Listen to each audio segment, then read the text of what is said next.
अंतरायतिमिरोपशान्तये शान्तपावनमचिन्त्य वैभवं तं नरं वपुषि कुञ्जरं मुखे मन्महे किमपि तुन्दिलं महः शरणं करवाणि शर्मदं ते चरणं वाणि चराचरोपजीव्यं करुणामसृणैः कटाक्षपातैः कुरु माम् अम्ब कृतार्थसार्थवाहं शारदा शारदाम्भोजवदना वदनाम्बुजे सर्वदा सर्वदास्माकं सन्निधिः सन्निधिं क्रियात् विमलपटी कमलकुटी पुस्तकरुद्राक्ष शस्तहस्तपुटी कामाक्षि पक्ष्मलाक्षी कलितविपञ्ची विभासि वैरिञ्ची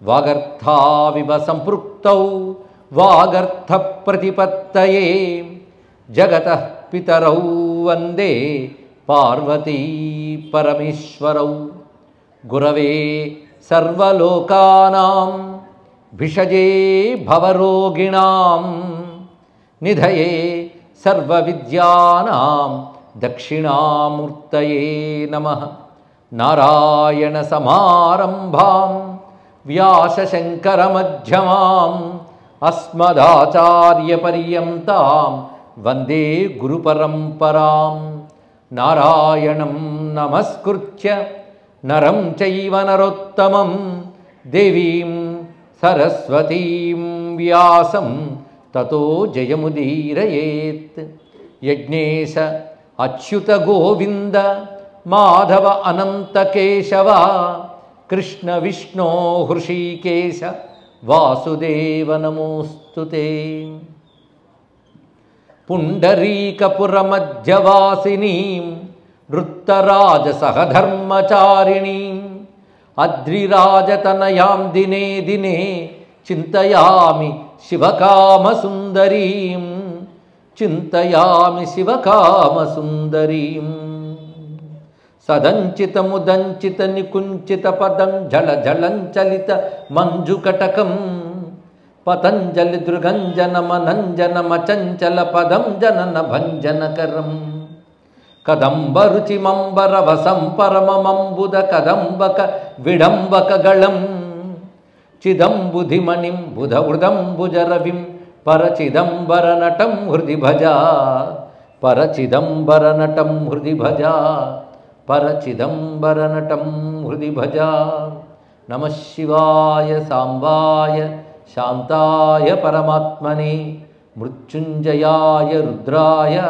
महादेवाय ते नमः शिवाय गुरवे नमः शिवाय गुरवे नमः शिवाय गुरवे नमः श्रीमात्रे नमः श्रीमात्रे नमः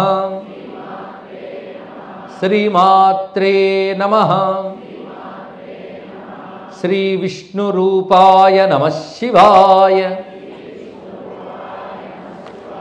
श्री विष्णुरूपाय नमः शिवाय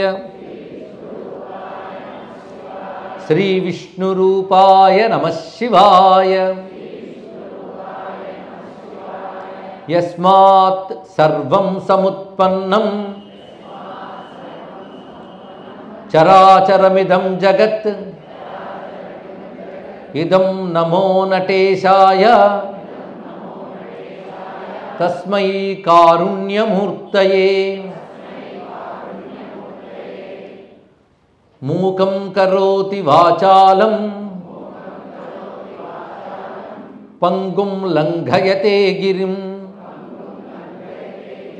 यत्कृपातमहं वन्दे परमानन्दताण्डवं परमानन्दमाधवं श्रीचित्सभेशाय नमः शिवाय श्रीमन्नटेशाय नमः शिवाय श्री तांडवेशाय नमः शिवाय శ్రీమూలనాథాయ నమః శివాయ. నమో మహద్భ్యో ఋషిభ్యో గురుభ్యో నమః. శ్రీ వైభవ వెంకటేశ్వర స్వామి పాదపద్మాలకు అంజలిస్తూ స్వామి సన్నిధిలో గత 8 రోజులుగా చెప్పుకొస్తున్న శ్రీ నటరాజ వైభవం మధ్యలో 2 కార్యక్రమాలు విశేషంగా జరిగినప్పటికీ అవి నటరాజ వైభవంలో అంతర్గతంగా భావించడం వల్ల 8 రోజులు అన్నాం. ప్రవచన భాగంగా చూస్తే ఇవాళ 7వ రోజులకు ప్రవేశించాం. ఉత్సవ భాగంలో 9 రోజులకు ప్రవేశించాం. నటరాజ వైభవం అనంతమైనటువంటిది, అపారమైనది. కానీ స్వామి అనుగ్రహం వల్ల ఈ పవిత్రమైన కార్తీక మాసంలో దాని శ్రవణ రూపంలో మనందరం కూడా ఒక ధ్యానంగా, ఒక యోగంగా గ్రహించాం. ఇది ఎవరి ప్రణాళిక కాదు, ఎవరి సంకల్పం కాదు, కేవలం ఈశ్వర ప్రణాళిక. దాని తార్కాణం ఒక్కటే. ఈ రోజున కార్తీక మాస సోమవారం ప్రదోషంలో ఇది పూర్తి కావడం అనేటువంటిది కేవలం నటరాజ సంకల్పం. నా మేరకు నాకు ఈ గ్రంథం పట్ల, చెప్తున్న విషయం పట్ల కలిగే అనుభవం ఏంటంటే, ఇది ప్రవచనం కాదు, మనందరం కలిసి చేస్తున్న ఒకానొక ఉపాసన. ఈ సంపూర్ణ ఉపాసనా ఫలం నటరాజ కృపగా మనకు లభించబోతున్నది. ఇప్పటివరకు చెప్పుకున్న విషయాన్ని ఒక్కసారి సమీక్ష చేసుకుంటే, మొదటి రోజున మనం నటరాజు యొక్క స్వరూపం, దాని గురించి అటు శృతులు, స్మృతులు, ఆగమాలు, విజ్ఞాన శాస్త్రం కూడా చెప్తున్న అంశం గమనిస్తూ, భారతీయ ఆధ్యాత్మికత విజ్ఞాన శాస్త్రానికి విరుద్ధం కాదు, విజ్ఞాన శాస్త్రంతో సమ్మతం అవడమే కాకుండా విజ్ఞాన శాస్త్రానికి అతీతమైనది కూడా అని ప్రస్తావన చేసుకుని వివిధములైనటువంటి ఆధునిక విజ్ఞాన శాస్త్రవేత్తలు చెప్పిన అంశములు కూడా కొంతమేరకు స్మరించుకున్నాం. అటుపై విశేషించి చిదంబర మాహాత్మ్యం అని రచించిన గ్రంథంలోకి వెళుతూ జాయపసేనాని, అప్పయ్య దీక్షితుల వారు మొదలైనటువంటి మహాత్ములు చెప్పిన అంశములు కూడా ప్రస్తావనతో చెప్తూ, మధ్యలో చిదంబరం నటరాజు నృత్య ప్రదర్శన సమయంలో పుట్టపర్తి నారాయణాచార్యుల వారి శివతాండవాన్ని, అదేవిధంగా దీక్షితుల వారు రచించినటువంటి శివతాండవ విన్యాసాలని కూడా దర్శిస్తూ సంపూర్ణ పరమానంద దర్శనం ఒక రోజంతా జరిగింది. ఇవన్నీ ఒక అనుభవాలు జ్ఞాపకం తెచ్చుకుంటున్నాం. మధ్యలో 2 రోజులు విరామం కూడా వచ్చింది కదా, అందుకు గుర్తు తెచ్చుకుంటూ ప్రత్యేకంగా మధ్యందిని మహర్షి యొక్క పుత్రుడు మాధ్యందిని తండ్రి గురువు ఆయనకి, ఆయన వద్ద విద్యను పొందడమే కాకుండా మంత్రదీక్షను స్వీకరించి తపస్సునకే ఈ స్థలమును తండ్రిని అడిగి భవ్యమైన తిల్లవనాన్ని చేరుకుని అక్కడ తపస్సును ఆశించాడు, మూలనాథ స్వామిని ఆశ్రయించి. ఆ తర్వాత కేవలం శివపూజ ధురంధరుడై శివపూజయ్య యోగంగా మాత్రమే కాకుండా శివపూజయ్య పరమార్థంగా సాధన చేసినవాడు. ఆయన పూజా యోగి అని పేరు పెట్టవచ్చు. ఆ సమయంలో మనం పూజల యొక్క పరమార్థాన్ని తెలుసుకున్నాం. ఆ పూజా విశేషం చేత వ్యాఘ్రపాదుడు అనే పేరు ఎలా వచ్చిందో తెలుసుకుని, అటువంటి వ్యాఘ్రపాద మహర్షి తర్వాత నారాయణుడి చెప్పినటువంటి దారుకావన శివ నృత్య వైభవాన్ని విన్న ఆదిశేషువు ఆ నృత్యాన్ని చూడాలని తగతగలాడి నారాయణ ఆజ్ఞతో, ఆశీస్సుతో కైలాస పర్వతానికి వెళ్ళి తపస్సును ఆచరించి శివానుగ్రహం చేత తాను పతంజలిగా అవతరించి తిల్లవనానికి చేరుకుని అక్కడ ఉన్నటువంటి వ్యాఘ్రపాదునితో కలిసి తపస్సును ఆచరించాడు. పరమేశ్వరుడు వారికి సంతోషించి ఒకానొక పుష్యమాసపు గురువారం నాడు, అది కూడా పుష్యార్క యోగం కలిసినటువంటి ఆ సమయంలో భగవానుడైనటువంటి శివుడు ఆ గురువారం నాడు అమృతయోగ ఘడియల్లో మధ్యాహ్న సమయంలో అద్భుతమైన ఆనంద తాండవాన్ని దర్శింపజేశాడు. ఆ తాండవాన్ని వారిరువురితో పాటు అనేక మంది మహర్షులు, దేవతలు ఏ విధంగా చూశారో మనం చెప్పుకున్నాం. ఆ తర్వాత కొంతకాలానికి మనువు నుంచి క్రమంగా 4వ తరం వాడైనటువంటి లేఖేంద్రుడు, ఆయన పుత్రుల్లో సింహవర్మ అనేటువంటి వాడు దేహంపై వైరాగ్యంతో జ్ఞానము ధర్మము తెలిసిన వాడై తపస్సును ఆచరించాలని క్రమంగా భవ్యక్షేత్రమును తిరుగుతూ ఆ క్షేత్రమును తిరిగిన పుణ్య విశేషం చేత తిల్లవనానికి చేరుకుని వ్యాఘ్రపాదుల అనుగ్రహాన్ని పొంది శివతాండవాన్ని చూసి శివాజ్ఞతో అక్కడ కొంతకాలం ఉండి, ఆ తర్వాత వశిష్ఠుని ఆజ్ఞ మేరకు ఆయన తిరిగి తన దేశానికి వెళ్ళి రాజ్యపాలన ధర్మబద్ధంగా చేసి హేమవర్మగా మారి, అంటే తన పూర్వ వికృత రూపాన్ని శివగంగా స్నానం చేత వదిలి దివ్య రూపాన్ని స్వీకరించి పరమశివునికి భక్తుడై పరమశివార్పణంగా రాజ్యపాలన ధర్మబద్ధంగా చేసి తాను ధర్మబద్ధంగా ఆర్జించినటువంటి ద్రవ్యంతో అద్భుతమైన ఆలయాలు నిర్మాణం చేశాడు అనే విషయం వరకు చెప్పుకున్నాం. ఇదంతా మొత్తం 6 రోజుల ప్రవచన సమీక్ష జరిగినది. అటు తర్వాత సింహవర్మ, ఇప్పుడు ఆయన హేమవర్మ లేదా హిరణ్యవర్మ. హిరణ్యవర్మతో వ్యాఘ్రపాదుడు చిదంబరం యొక్క వైభవాన్ని చెప్తున్నాడు. ఈ సమయంలో మనం శివగీతలు అని చెప్పబడుతున్న కొన్ని అంశములు ప్రస్తావన చేసుకున్నాం. మొట్టమొదటి నందికేశ్వరుడితో శివుడు చెప్పినటువంటి ఉపనిషద్ రహస్యములు, ఆ తర్వాత బ్రహ్మదేవుడు ఆదిశేషువు వాళ్ళ ఉభయుల చర్చల్లో భక్తి యొక్క పరమార్థం తెలుసుకున్నాం. ఆ తర్వాత ఆదిశేషువుతో శివుడు చెప్పినటువంటి ఉపనిషద్ గీతం, ఉపనిషద్ ఉద్గీతం అని కూడా చెప్పవచ్చు. ఉపనిషత్ సారాన్ని వివరించాడు. చిదంబర రహస్యం అక్కడ వివరించబడింది, తాత్వికంగా ప్రస్తావన చేయబడింది. ఇవన్నీ గీతలుగా మనకు లభించాయి ఈ ప్రవచనాంతర్గంగా. ఇప్పుడు వ్యాఘ్రపాదుడు ప్రత్యేకంగా హిరణ్యవర్మకి చిదంబరం యొక్క వైభవాన్ని చెప్తున్నాడు. మన అనుగ్రహం, స్వామి అనుగ్రహం చేత ఇవాళ మనం వినగలిగాం భాగ్యవశాత్తు. అంబికారమణ శంభు అవాంగ్మానస గోచర అఖండ పరిపూర్ణోపి నైవ కేనాపి లక్ష్యతే. ఇది ప్రారంభిస్తున్నాడు. అంటే ఒక తాత్విక స్పృహ వదలకుండానే క్షేత్రాదుల దర్శనం మన చేతి చేస్తున్నారు. అంబికారమణుడైన శంభుడు అవాంగ్మానస గోచరుడు, అంటే మాటకి మనస్సుకి అందనివాడు. పోని మాటకి మనస్సుకి అందనివాడు అంటే ఎక్కడో ఉన్నాడా? కాదు, అఖండ పరిపూర్ణ. ఆయన ఖండములు లేనివాడు, భాగములు లేనివాడు, అనంతుడు, పరిపూర్ణుడే అంతా ఉన్నాడు. కానీ నైవ కేనాపి లక్ష్యతే, ఏ ఒక్కడికి ఇంద్రియాలు గోచరం కానటువంటి వాడు.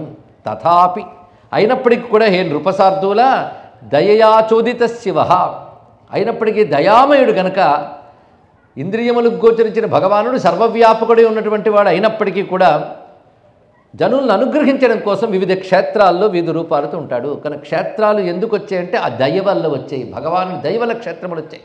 ఒక్కొక్క క్షేత్రము ఎలా ఆవిర్భవించిందో కూడా ప్రవచన ప్రసక్తంగా మనం చెప్పుకున్నాం. మహర్షుల తపఫలంగా భగవానుడు తనదైన వ్యక్తీకరణ చేస్తాడు. ఆ రెండు శక్తులు కలిసి క్షేత్రం అవుతుంది. ఆశ్రయించిన వారిని ఆ క్షేత్రం అనుగ్రహిస్తుంది. ఆశ్రయించడం మళ్ళీ రెండు రకాలు. ఏదో యాత్రా దర్శనం పద్ధతిలో వెళ్ళేవాళ్ళు కొందరైతే సాధనా దృష్టితో పరమార్థ దృష్టితో వెళ్ళేవారు. ఇందులో నిస్సందేహంగా రెండవ తరగు వాళ్లే పూర్ణ ఫలాన్ని పొందుతారు అని చెప్పడంలో సందేహం లేదు. అటువంటి వారి కోసం స్వామి క్షేత్రములు ఏర్పాటు చేశాడు. పైగా మామూలు నేత్రములతో కూడా తాండవాన్ని దర్శించగలిగినటువంటి క్షేత్రం ఏదైతే ఉన్నదో అది చిదంబరం. దయతో స్వామి ఈ పని చేశాడు.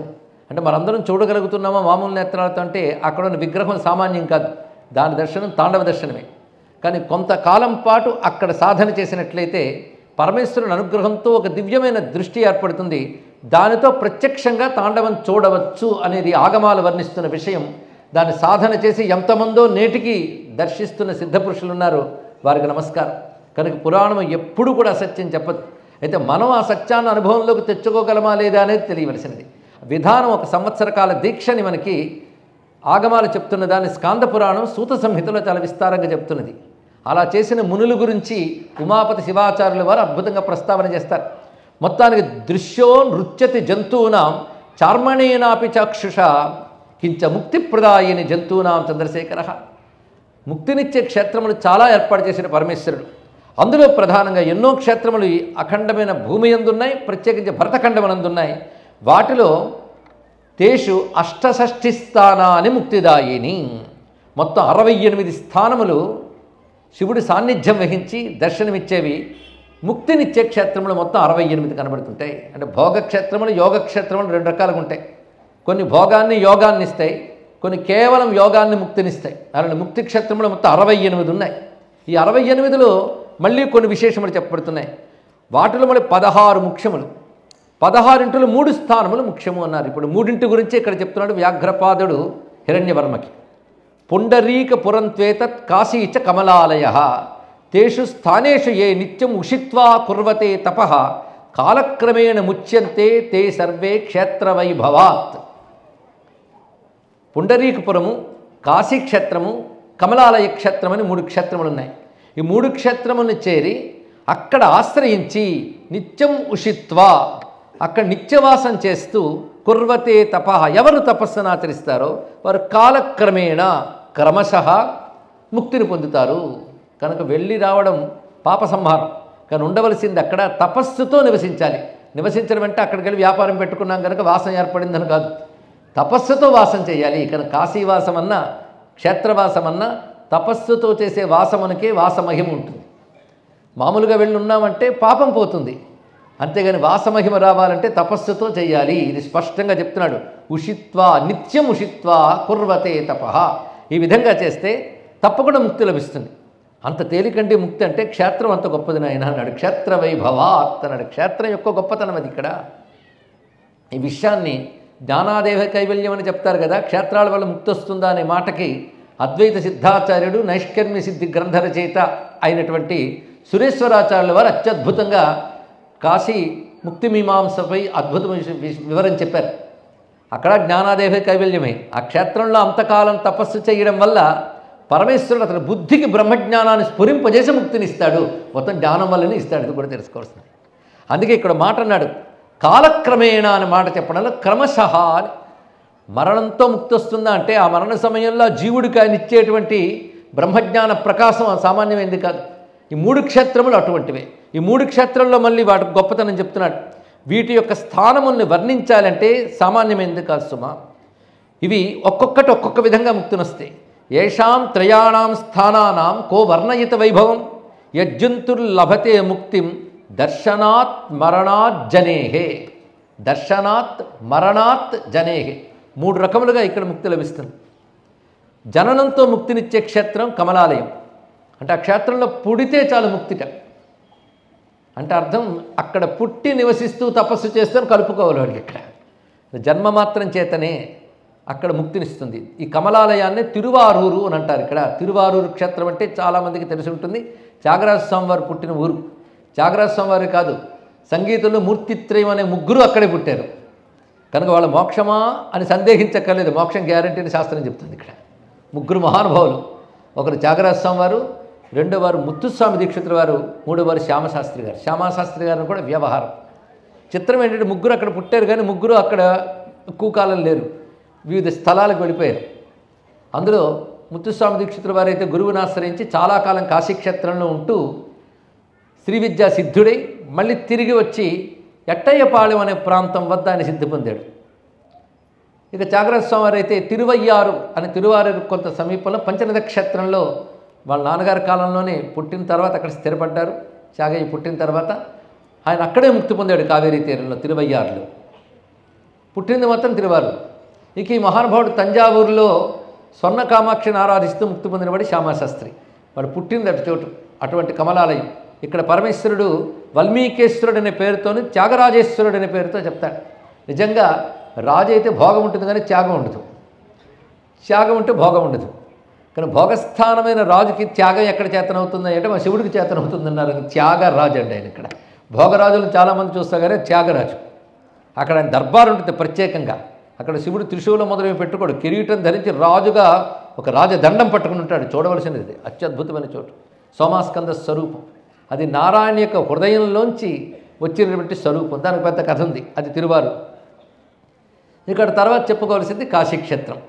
అది కాశ్యాంత మరణాన్ముక్తికి. అది కాశీ మరణం చేత ముక్తినిస్తున్నది. ఆ ముక్తి పద్ధతి వేరే ఉన్నది. ఆ కాశీ పేరు స్మరించితే చాలా ధన్యమవుతాం. అటువంటిది కాశీ వారణాసి మహాక్షేత్రం. అయితే మరణం చేత కాశీ, జననం చేత తిరువారు. చిదంబరం దేని చేత ఇస్తుందంటే దర్శనాత్ అభ్రసదసి అన్నాడు. ఇక్కడ చిదంబరంలో చిత్సభలో ఉన్న నటరాజును చూస్తే మోక్షమయ్యా అన్నాడు. దర్శనం చేత మోక్షం. పుట్టడం నీ చేతిలో లేదు, చావడం నీ చేతిలో లేదు. మాకు తెలిసి కాశీలో నివసించాలని కష్టపడి 90 ఏళ్ళ వరకు ఉంటూ ఒక్కసారి బెజవాడలో మనవరాలు పెళ్ళి ఉంది కదా అని చూడడానికి వచ్చి బెజవాడలో పోయాడు ఒక ఆయన. కానీ అక్కడ మరణం మన చేతిలో ఉంటుందా? అయితే అంతకాలం వసించిన పుణ్యం ఊరికే పోదు, తర్వాత జన్మంలో కలిసి వస్తుంది. నిరుత్సాహపడిన అవసరం లేదు ఇక్కడ.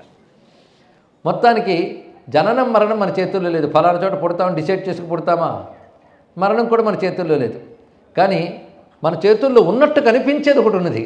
అది వెళ్ళి చూడడం. ఉన్నట్టు కనిపించేది అన్నాం కూడా, అక్కడ కూడా అనుగ్రహం ఉండవలసిందే. వెళ్ళి చూడడం. వెళ్ళి చూడగలిగిన క్షేత్రం ఏది? చిదంబరం. కనుక ఇప్పుడు చెప్పండి ఏది సులభం అంటే దర్శనాత్ అభ్రసదశ కనుక దీనికి ఎక్కువ ప్రాధాన్యం ఇస్తున్నాం. సౌలభ్యం దేనికి ఎక్కువ ఉంటుందో దానికి ప్రాధాన్యం ఎక్కువ ఇవ్వబడుతుంది. కానీ మిగిలిన రెండింటితో పోల్చితే సౌలభ్యం కనబడుతుంది. కనుక దర్శనాత్ మరణాత్ జనేహే 3తో చెప్తున్నారు. దర్శనాత్ పుండరీకపురం, మరణాత్ కాశీ, జనేహే అన్నప్పుడు కమలాలయం అని 3 గురించి చెప్తూ తత్రాప్యస్య మహాభాగా స్థానవర్యస్య వైభవం సర్వాతిసాయి శ్రోతవ్యం. ఇప్పుడు నీకు అటువంటి చిదంబరం గురించి చెప్తున్నాను అంటున్నాడు. వింటే తాపత్రయహరం నతాం. నమ్రులై భక్తులు వింటే వాళ్ళ తాపత్రయములు నశిస్తాయి, విన్నంత మాత్రమనే అని చెప్తూ మేమెప్పుడు ఇక్కడ పుట్టలేదయ్యా అంటున్నాడు వ్యాఘ్రపాదుడు. మేము అని చెప్పడానికి ఉద్దేశం ఏంటంటే అక్కడ ఉన్న ఇతర తపస్సులను కూడా కలుపుకు చెప్తున్నాడు. కదాచిన్న వయం జాతా కమలాలయ సీమని కాష్టవచ్చ పరిత్యక్తం కాశ్యానైవ కళేబరం. కాశ్యంలో కాశ్యాం అంటే కాశీ యందు కళేబరాన్ని పరిచయించలేం. అత్ర కేవలం ఆసీనా ముక్తావర్తామహే వయం. ఇక్కడ మేము కూర్చొని ముక్తిని పొందుతున్నాం, ధన్యులం మేము. ఎందుకంటే సభాయాం నృత్యత శంభో సదా పాదాబ్జ దర్శనాత్. ఈ సభలో నృత్యం చేస్తున్న శివుని పాదాన్ని చూడగలుగుతున్నాం. మా కనులారా చూపించడమే కాదు, వివిధ సేవా సమయాల్లో నేటికి దర్శనమిస్తున్నాడు. ఇలా నిత్యం ఇక్కడ ఉంటూ ఇక్కడ తపస్సును ఆచరించుతూ ఆయన దర్శనమిచ్చినప్పుడు చూస్తూ ఉంటే ఇంకోటి తలంపుకు వస్తుందా? అసలు ముక్తి ఒకటి కావాలనే మాట ఉంటుందా? ఆ ముక్తిలో లభించే బ్రహ్మానందం, సచ్చిదానందం, శివానందం ఇక్కడ పొందుతూ ఉన్నాం. సచముక్తో భవత్యేవ ఎస్తు తిల్లవనం సకృత్ ఎదుర్ఛయా సమాగత్య పశ్యత్యానంద తాండవం. అనుకోకుండా కూడా చిదంబరం చేరి ఆ తాండవమూర్తిని దర్శిస్తే అతడి ముక్తి లభిస్తున్నది. అటువంటిది క్షేత్రమైతే ఇంక కిముత అత్ర నరో నిత్యం నివసం చిత్సభాంతికే. ఇంక ఈ చిత్సభ సమీపంలో జీవించితే ఇంక చెప్పడానికి ఏమన్నది? ఇక్కడ ఒక్కసారి వచ్చి చూస్తేనే ధన్యత. అంటే ఇక్కడ జీవించడం అనేది సామాన్యం కాదు. ఆనంద తాండవం పశ్య నిత్యం నేష్యత్యనేహసం. మాకు రోజులు ఎలా గడుస్తున్నాయో కూడా తెలియదు, అంత ఆనందంగా గడుస్తున్నాయి ఇక్కడ. చిదంబరమిదం తావత్ కాశీవన్నైవ ముక్తిదం ఇతీదం ఏ పరిత్యజ్య కాశీం గచ్చంతి మానవాః తేషాం దేహావసానాపి ముక్తిన్నైవ దదాతి సహా. ఇది ప్రతి వారు వినవలసిన గొప్ప మాట చెప్తున్నాడు ఇక్కడ. చిదంబరాన్ని ఇది కాశీలాగా ముక్తినివ్వదు అని ఎవడైనా అని కాశీకి వెళ్ళి శరీరం విడిచిపెడితే ఆ కాశీ కూడా ముక్తినివ్వదు అని చెప్పాడు ఇక్కడ. అంటే కాశీలో ముక్తి కానీ చిదంబరంలో కాదని, చిదంబరాన్ని విడిచి కాశీకి వెళ్ళినట్లయితే వాడి కాశీ విశ్వేశ్వరుడు కూడా ముక్తినివ్వట్టు ఇక్కడ. అంటే చిదంబరం దర్శిస్తేనే కాశీ మరణం కూడా ముక్తినిస్తున్నది. చిదంబరం దర్శించని వాడికి కాశీ మరణం కూడా ముక్తినివ్వట్లేదు. అంత గొప్పది చిదంబరం. అది చిదంబర దర్శనం చేసిన వాడే కాశీకి వెళ్తాడు. ఇందులో ఒక రహస్యం ఉందండి యోగపరంగా. ఇవన్నీ యోగపరమైన రహస్యాలు. వ్యాఘ్రపాదుడి పూజ, ఆదిశేషుడి తపస్సు రెండు విన్నారు. ఆ రెండింటికి సంతోషించి స్వామి కనబడ్డాడు. ఇందులో ఆంతర్యం ఏమిటి? వ్యాఘ్రపాదుడి పూజా ప్రధానం. పూజలో త్రికరణాలు పనిచేస్తాయి. పూజ చేసినప్పుడు మీరు మఠం వేసి కూర్చుంటారు కనుక శరీరం పనిచేస్తుంది, పువ్వులు వేస్తారు అని. అదేవిధంగా స్తోత్రమో మంత్రమో శ్లోకమో చదువుతారు కానీ వాక్కు పనిచేస్తుంది. అయితే ఆ పూజలో మీరు మనస్సు కూడా పెడితే, ధ్యానం ఆవాహనం చేసినప్పుడు ఏది చేస్తున్నాను స్పృహతో స్మరణతో చేస్తే మనస్సు పనిచేసింది. మూడు పని చేయడానికి పూజ సహకరించినట్లు ఇంకోటి సహకరించదు. మీరు ధ్యానం చేస్తే శరీరం పనిచేయదు, మనస్సు పనిచేస్తుంది. స్తోత్రం చేస్తే వాక్కు పనిచేస్తుంది. పూజ చేస్తే మూడు పనిచేస్తున్నాయి కనుక పూజ అత్యంత పరిపూర్ణం అన్నారు ఇక్కడ. మరొక విశేషం, మానవుడు మూడింటితో చేసిన పుణ్యపాపాలే సుఖదుఖాల రూపంలో అనుభవిస్తాడు. ఇది బాగా గుర్తుపెట్టుకోవాల్సిన అంశం అండి. మూడింటితో చేసిన పుణ్యపాపాలే సుఖదుఖాలుగా అనుభవిస్తాడు. ఇవాళ మనం సుఖపడుతున్నామంటే కాళ్ళు ఊపుతూ దేవుడున్నాడు అని అడుగుతాడు వీడు. ఒకప్పుడు ఆయన గురించి ఏడ్చి కొంత పూజ చేసేవి కనుకనే వాళ్ళ కాళ్ళు ఊపగలిగే శక్తి కూడా వచ్చింది ఇక్కడ. కనుక శరీరంతో చేసిన పాపములు శరీరంతో చేసే యజ్ఞాదులు పూజల వల్ల పోతాయి. ఇది గుర్తుపెట్టుకోవాలి. శరీరంతో మనం ఇదివరకు చేసుకున్న పాపములు శరీరంతో చేసే పూజాదులు వెళ్ళిపోతాయి. పైగా ద్రవ్యములు వాడతాం పూజలో. ద్రవ్యములు అంటే మనం వాడే పువ్వులు, ఆహారములు, నైవేద్యం పెడతాం కదా. అంటే శరీరంతో మనం ప్రపంచంలో ద్రవ్యాలను వాడుతున్నాం. అందరూ వాడుతారు ప్రపంచంలో ద్రవ్యములు, కానీ భగవంతుడు సమర్పించేవాడు పదార్థాలని కాకుండా ప్రసాదాన్ని తింటాడు. ఇది తేడా. సృష్టిలో అందరూ తింటారు జంతువులతో సహా పదార్థాలు, కానీ భక్తుడు మాత్రం ప్రసాదం తింటాడు. అదే అన్నం వండుకు తినేవాడు పదార్థ భుక్కు, నివేదించి తినేవాడు ప్రసాద భుక్కు. తెలుస్తుంది ఇక్కడ. ఎవడు ప్రసాదాన్ని తింటాడో వాడు మనస్సుకు ప్రసాద గుణం వస్తుంది, ప్రసన్నతా గుణం వస్తుంది, మనోవికారాలు పోతాయి. అందుకే భగవంతుడు నివేదించి తిన్న అన్నమే అన్నం. అందుకు భారతీయుడంటే ప్రసాదం తినేవాడు, పదార్థం తినేవాడు కాడు. తెలుసుకోండి ఇక్కడ. నివేదించి తింటాం. అదే మన సంస్కృతిలో తినే ముందు నమస్కారం. ఇక పదార్థం అనగానే కేవలం తినే తిండి మాత్రమే కాకుండా మీరు సమర్పించేటువంటి సర్వద్రవ్యములు, చూసే దృశ్యం, వినే శబ్దం, ఇవన్నీ పదార్థాలే. ఇవన్నీ భగవన్ నివేదములు అవుతాయి పూజలు. కనుక పూజలో శరీర శుద్ధి, ద్రవ్య శుద్ధి అని రెండు జరుగుతాయండి ఇక్కడ. ఈ రెండిటి వల్ల గత జన్మలు ద్రవ్యం కోసం శరీరంతో చేసిన పాపములు పోతాయి. పాపాలు పోతే కానీ దుఃఖం తొలగదు. అందుకు దుఃఖం తొలగాలంటే పాపం పోవాలి. పాపం మూడు రకాలని చెప్పాం కదా. శరీరంతో చేసిన పాపాలు శరీరంతో ద్రవ్యాలతో చేసిన పూజ వల్ల పోతాయి. వాక్కుతో ఎన్ని పాపాలు చేసి ఉంటాం, తలంచుకుంటే రామరామ చెప్పలేమండి అని అంటారు ఇక్కడ. రామరామ అన్నారు కనుక కొన్ని పాపాలు పోయి ఉంటాయి. వాక్కుతో ఎన్నో పాపాలు, కూడని మాటలు, నిందావాక్యాలు, అసత్యాలు, కపటాలు, మనల్ని మనం సమర్థించుకోవడానికో లేక సర్ది చెప్పుకోవడానికో కప్పిపుచ్చుకోవడానికి ఎన్నాడుంటాము. అహంకారంతోనో మమకారంతోనో. ఆ వాగ్దోషాలన్నీ కూడాను స్తోత్రం వల్ల జపం వల్ల పోతాయి, మంత్రం వల్ల పోతాయి. అందుకు అది అవసరమే. ఇక మూడవది మానసికమైన పాపాలు. అవి చెప్పలేనని, కొన్ని అవకాశం లేక మనసులో అనుకుని బయటకు చేయం పాపాలు. ఏది అవకాశం లేక మనసులో ఎంతో చేద్దాం అనుకుంటాం, కానీ అవకాశం దొరకదు. అలా ఎన్ని మానసిక పాపాలు ఉంటాయి, వాటి ప్రభావం వాటికి ఉంటుంది. మరి మానసిక వేదనలు ఊరుకునే కొందరు కలుగుతుంటాయి. ఎందువల్ల? పరిస్థితులు అలాగే ఉంటాయి. మనోవేదనలు, ఎందుకంటే ఇదివరకు చేసిన మానసిక పాపాలు. అవి పోవాలంటే మనసుకు పని పెట్టన్నాడు. మనసుకు పని రెండు: ధ్యానం, స్మరణ. ధ్యానం అనేది వినడానికి చాలా బాగుంటుంది, కానీ తేలిక కాదు. ఇప్పుడు మెడిటేషన్ సెంటర్లు అవన్నీ తయారయ్యాయి. ఇవి ఆఖరి ఎక్సర్సైజుల స్థాయికి దించేశారండి యోగాన్ని. చాలా బాధాకరమైనటువంటి అంశం ఇక్కడ. యోగం ఎక్కడ, వ్యాయామాలు ఎక్కడ? పొట్ట తగ్గడానికి యోగా, ఇప్పుడు పరమార్థాన్ని పొందడానికి యోగా చెప్పాడు పతంజలి. అది లాక్కొచ్చి పొట్ట తగ్గడానికో షుగర్ తగ్గడానికో వాడుతున్నాం. పాశ్చాత్యులు మెచ్చుకున్నాడు కనుక ఇప్పుడు గొప్పదని మనం తలూపుతాం. కానీ పతంజలి యోగ విద్య గురించి చెప్తే ఇదే నేను చెప్పిన యోగా అని లెంపలేసుకుంటాడు, అంత ఉన్నది. సరే, వేరే విషయం. మొత్తానికి ధ్యానం అనేది అంత తేలిక కాదు, కబుర్లు చెప్పినంత కాదు. మనస్సును నిలబెట్టడం, దాన్ని కుదర్చడానికి యోగ చిత్తవృత్తి నిరోధన చాలా ఉన్నాయి. కానీ మనస్సుకు ధ్యానం చెప్పడం చేత కావట్లేదు. అలాగని ప్రయత్నం మానేవద్దని కాదు, ప్రయత్నం చేయాలి, కానీ అంత తేలిక కాదండి. రెండో పని ఉంది మనసుకి, స్మరణ అని. అందుకు ఇప్పుడు సద్గురు శివానందమూర్తి గారి దగ్గరికి వెళ్ళి ధ్యానం కుదరట్లేదంటే ధ్యాస పెంచుకో అన్నారు. ఒకటే మాట చూడండి, చాలా గొప్ప మాట. ధ్యాస పెంచుకో అన్నాడు ఇక్కడ. ధ్యాస అంటే ఎక్కడున్నా స్మరించు, స్మరణ. స్మరణ అన్న మాట ఎంత బాగుంది. తలంచుకుంటే ఒక శక్తి ఉంది. తలంచుకోవడం దేంతో చేస్తారండి చెప్పండి? ఇంత తెలీదా? మనస్సుతో చేశారు. మనస్సుతో స్మరణ జరిగింది కనుక మనోగతమైన పాపాలు కూడా పోతాయి. కానీ మూడింటి పోగొట్టుకోవడానికి పనికొచ్చింది కదా. కానీ దేహం అంటే మూడింటి సమ్మేళనమే. కానీ దేహాన్ని అలా వినియోగించుకోవాలి ఇక్కడ. అలా వినియోగించుకున్నవాడు వ్యాఘ్రపాదుడు. వ్యాఘ్రపాదం అని చెప్తున్నదంటే ఆ మూడింటిని శివార్చనకి వినియోగించుకోవడం అనే తపస్సు చేశాడు ఆయన. శేషువు ఆయన ఏం చేశాడు? ఆదిశేషువు అనగానే బుసలు కొట్టేవాడు. బుసలు అంటే గాలి. గాలి లాక్కోగలడు, గాలి ఇవ్వగలడు. అదే బుస్సుం అంటాడు ఆయన ఇక్కడ. మనలో కూడా బుస్సుం అనే ఒక సర్పం ఉందయ్యా అన్నారు ఇక్కడ. అదేమిటంటే మీరు కుండల్ని ఇలాంటి పెద్ద మాటలు చెప్తారేమో, మనలో ఉచ్ఛ్వాస నిశ్వాస రూపంగా తిరిగే ప్రాణశక్తి ఆదిశేషువు పతంజలి.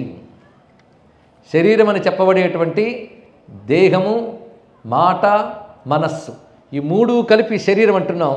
ఈ శరీరాన్ని పూజకు వినియోగించిన వ్యాఘ్రపాదులు. ఇప్పుడు ఈ వ్యాఘ్రపాదులు ఎక్కడున్నాడు? పతంజలి ఎక్కడున్నాడు? నిన్నటి వరకు తెల్లవనంలో. ఇప్పుడు ఈ శరీరమే తెలుసుకోండి ఇక్కడ. ఈ శరీరాన్ని ఎవడు త్రికరణ శుద్ధిగా భగవదర్చనకు వినియోగిస్తాడో వాడు వ్యాఘ్రపాదుడు. ఎవడు ఉచ్ఛ్వాస నిశ్వాసలతో భగవన్ మంత్రాన్ని అనుసంధానం చేసుకుంటూ యోగ మార్గాన్ని అవలంబిస్తాడో వాడు పతంజలి. ఈ యోగ మార్గంతో, ఈ పూజా మార్గంతో ఎవడు అంతర్ముఖుడవుతాడో వాడు చిదంబరంలో పరమానంద తాండవాన్ని దర్శించగలడు. ఇది ఇన్ని రోజుల ప్రవచనానికి తాత్విక సమన్వయం. ఇది గ్రహించవలసింది. కానీ వ్యాఘ్రపాదుడు ఉన్నాడా, పతంజలి ఉన్నాడా? కాదు. ముందు నువ్వున్నావు.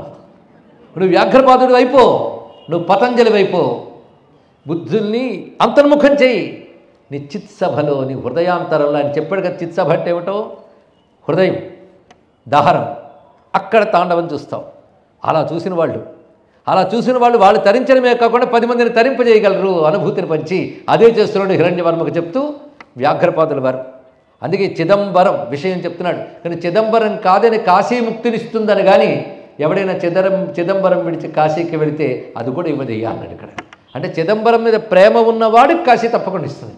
చిదంబరం మాననీయమైన క్షేత్రము అని చెప్పడం దీని యొక్క ఉద్దేశం. అక్కడ వాడు శివుడే, ఇక్కడ వాడు శివుడే.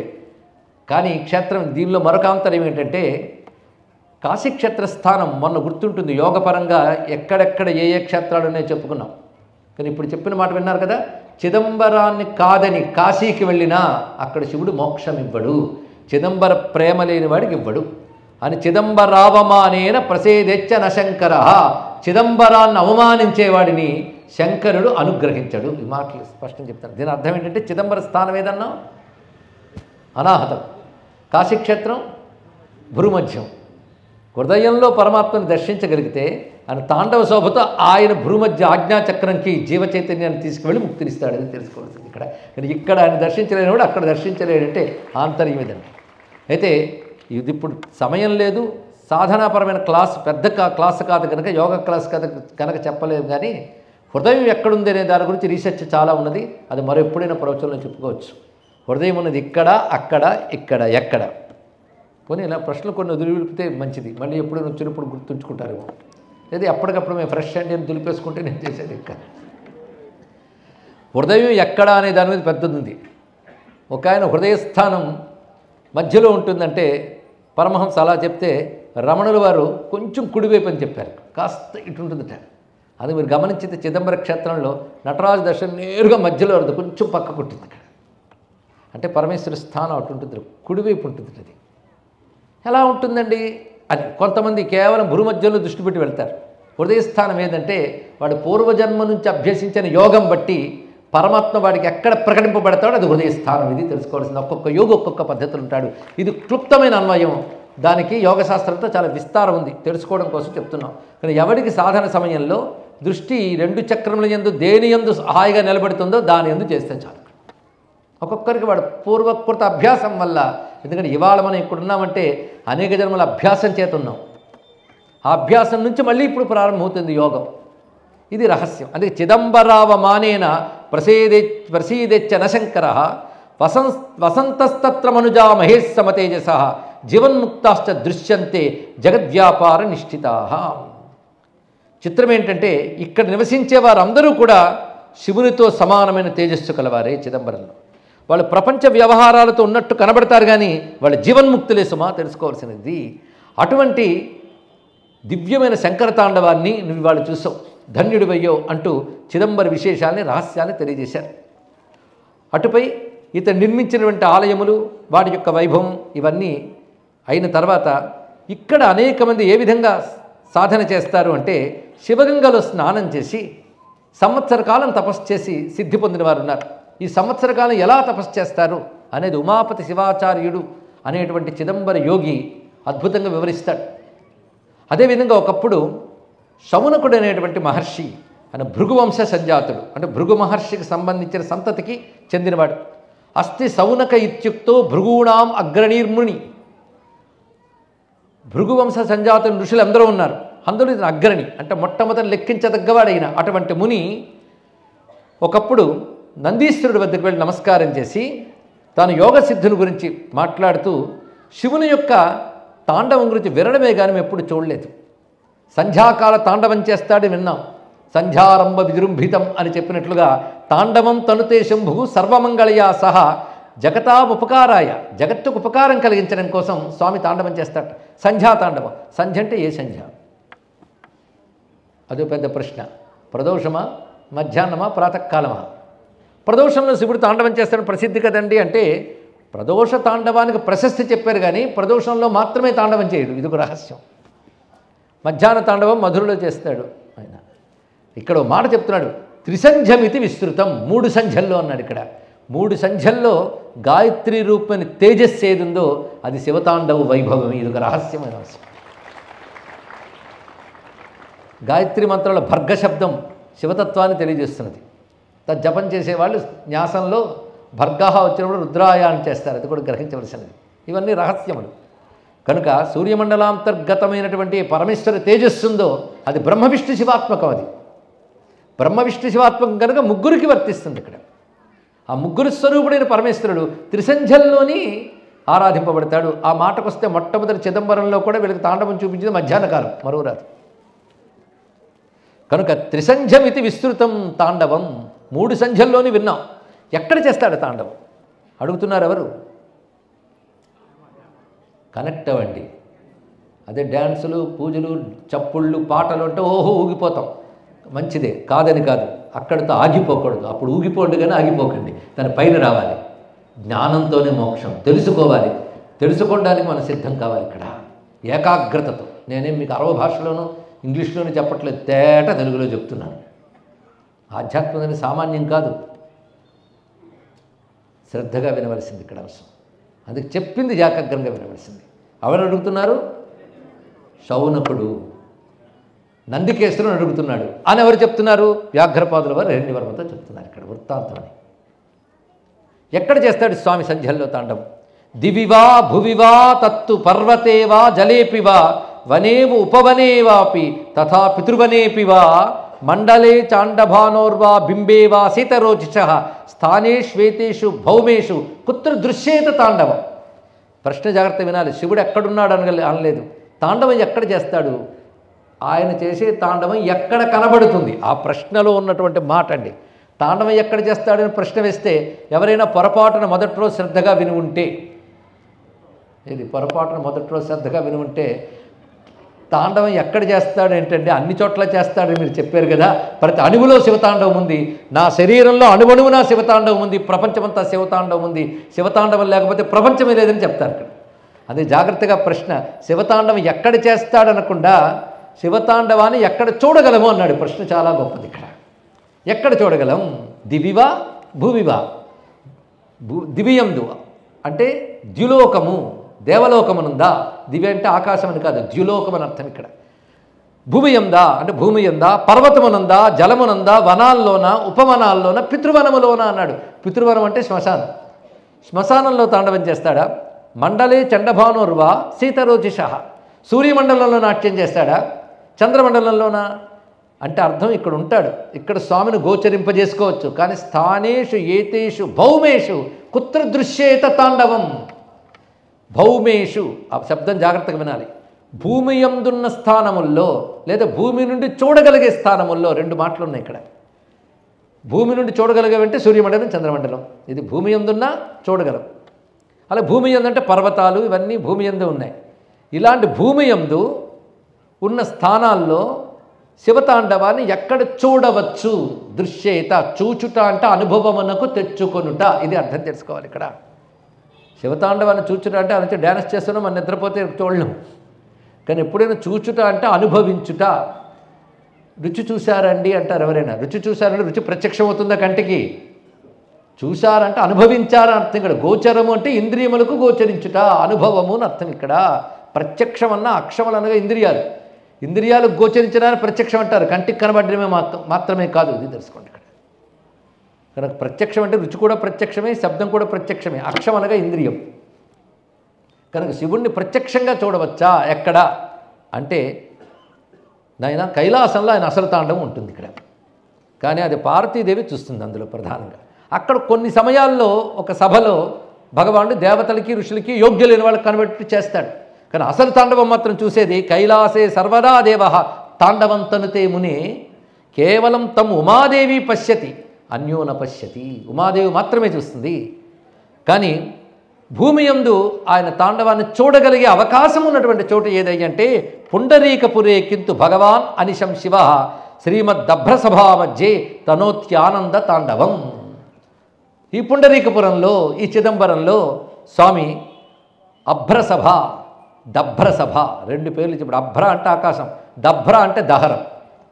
అంతరాకాశాన్ని దహరం అంటారు, బహిరాకాశాన్ని అభ్రం అంటారు. ఇక్కడ రెండు చోట్ల ఆయన నాట్యం చేస్తాడు. అందుకే దభ్రసభా మధ్యే శ్రీమత్ అభ్రసభా మధ్యే రెండు పదాలు అనుకోవచ్చు ఇక్కడ. తనోత్యానంద తాండవం. పైగా ఇది అందరూ చూడవచ్చు, అది పార్వతి మాత్రమే చూస్తున్నది ఇక్కడ. ఎత్తు హేమసభా మధ్యే రచితం చంద్రమౌళిన తత్ సనాతనమిత్యాహు సర్వదృశ్యంచ శౌనక. హేమసభ అంటే కనకసభ, కనకసభ, చిత్సభ ఇవన్నీ స్వామి నాట్యించే సభాభవనాలు చిదంబరంలో. అక్కడ చేసేటువంటి నాట్యం పేరు సనాతన నాట్యం. సనాతనం అంటే శాశ్వతం అని అర్థం. ఇక్కడ శాశ్వత నాట్యస్థానం కనుక దాని సనాతనం అని పేరు. అది సర్వదృశ్యం, అది అందరికీ గోచరిస్తుంది కూడా. నిజంగా దిదృక్షగానే ఉంటే, దిదృక్ష అంటే ద్రష్టుమిచ్చా దిదృక్ష, చూడాలనే తపన ఉంటే అక్కడికి వెళ్ళాలి. వెళ్ళి శివగంగలో స్నానం చేయాలి. దానికంటూ చెప్పబడ్డ నియతమైన పద్ధతిలో సాధన చేయాలి. అలా నువ్వు సాధన చేయి. పైగా సాధనకు తగ్గ మునివి నువ్వు, సామాన్యుడివి కాదు. ఇవాళే హఠాత్తుగా ఆధ్యాత్మిక రంగంలో ఎంటర్ అయిన వాడివి కావు. నువ్వు అనేక మంత్రములకు ద్రష్టవు, తపస్సువి, ఋషివి. ఇన్ని సాధనలు చేసావు కనుక నువ్వు ఆ సాధన అక్కడికి వెళ్ళగానే తొందరగా అందుకోగలవు సుమా. అంటే బ్యాక్గ్రౌండ్ ఎంత ఉండాలో చూడండి ఇక్కడ.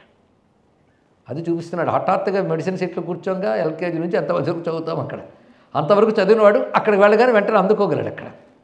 అదేవిధంగా ఇన్నాళ్ళు నీ సాధన వల్ల ఇవాళ నీకు ప్రశ్న పుట్టింది, జిజ్ఞాస కలిగింది. ఈ సాధనకు ఆ సాధన తోడు చేయాలి నువ్వు. నీకు చెప్తున్నాను ఆ క్షేత్రం గురించి గొప్ప మాటలు. దీన్ని క్షేత్రమాహాత్మ్య శ్లోకములు అంటారు. ప్రతి క్షేత్రం గురించి రెండు శ్లోకాలు కనబడుతూ ఉంటాయి. మరి దాని గురించి ఇలా అన్నారే, దీని గురించి కూడా ఇలా అన్నారే అంటే డౌట్ పడక్కర్లేదు. ఆ క్షేత్రాన్ని ఆశ్రయించిన వాడికి అది సత్యం, ఈ క్షేత్రాన్ని ఆశ్రయించిన వాడికి ఇది సత్యం. అందుకని ఏది ఎక్కువ ఏది తక్కువ అని గుంజాటన పడక్కర్లేదు.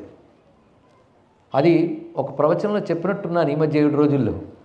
ఇవాళ చిదంబరం గొప్పతనం చెప్పాం కనుక రేపు పొద్దున కాశీ చెప్పగానే మరి అప్పుడు చిదంబరం చెప్పారనేది కాదా అనద్దు. దేనికి అదే, దేన్ని ఆశ్రయించామో దాన్ని అలాగే చూడాలి.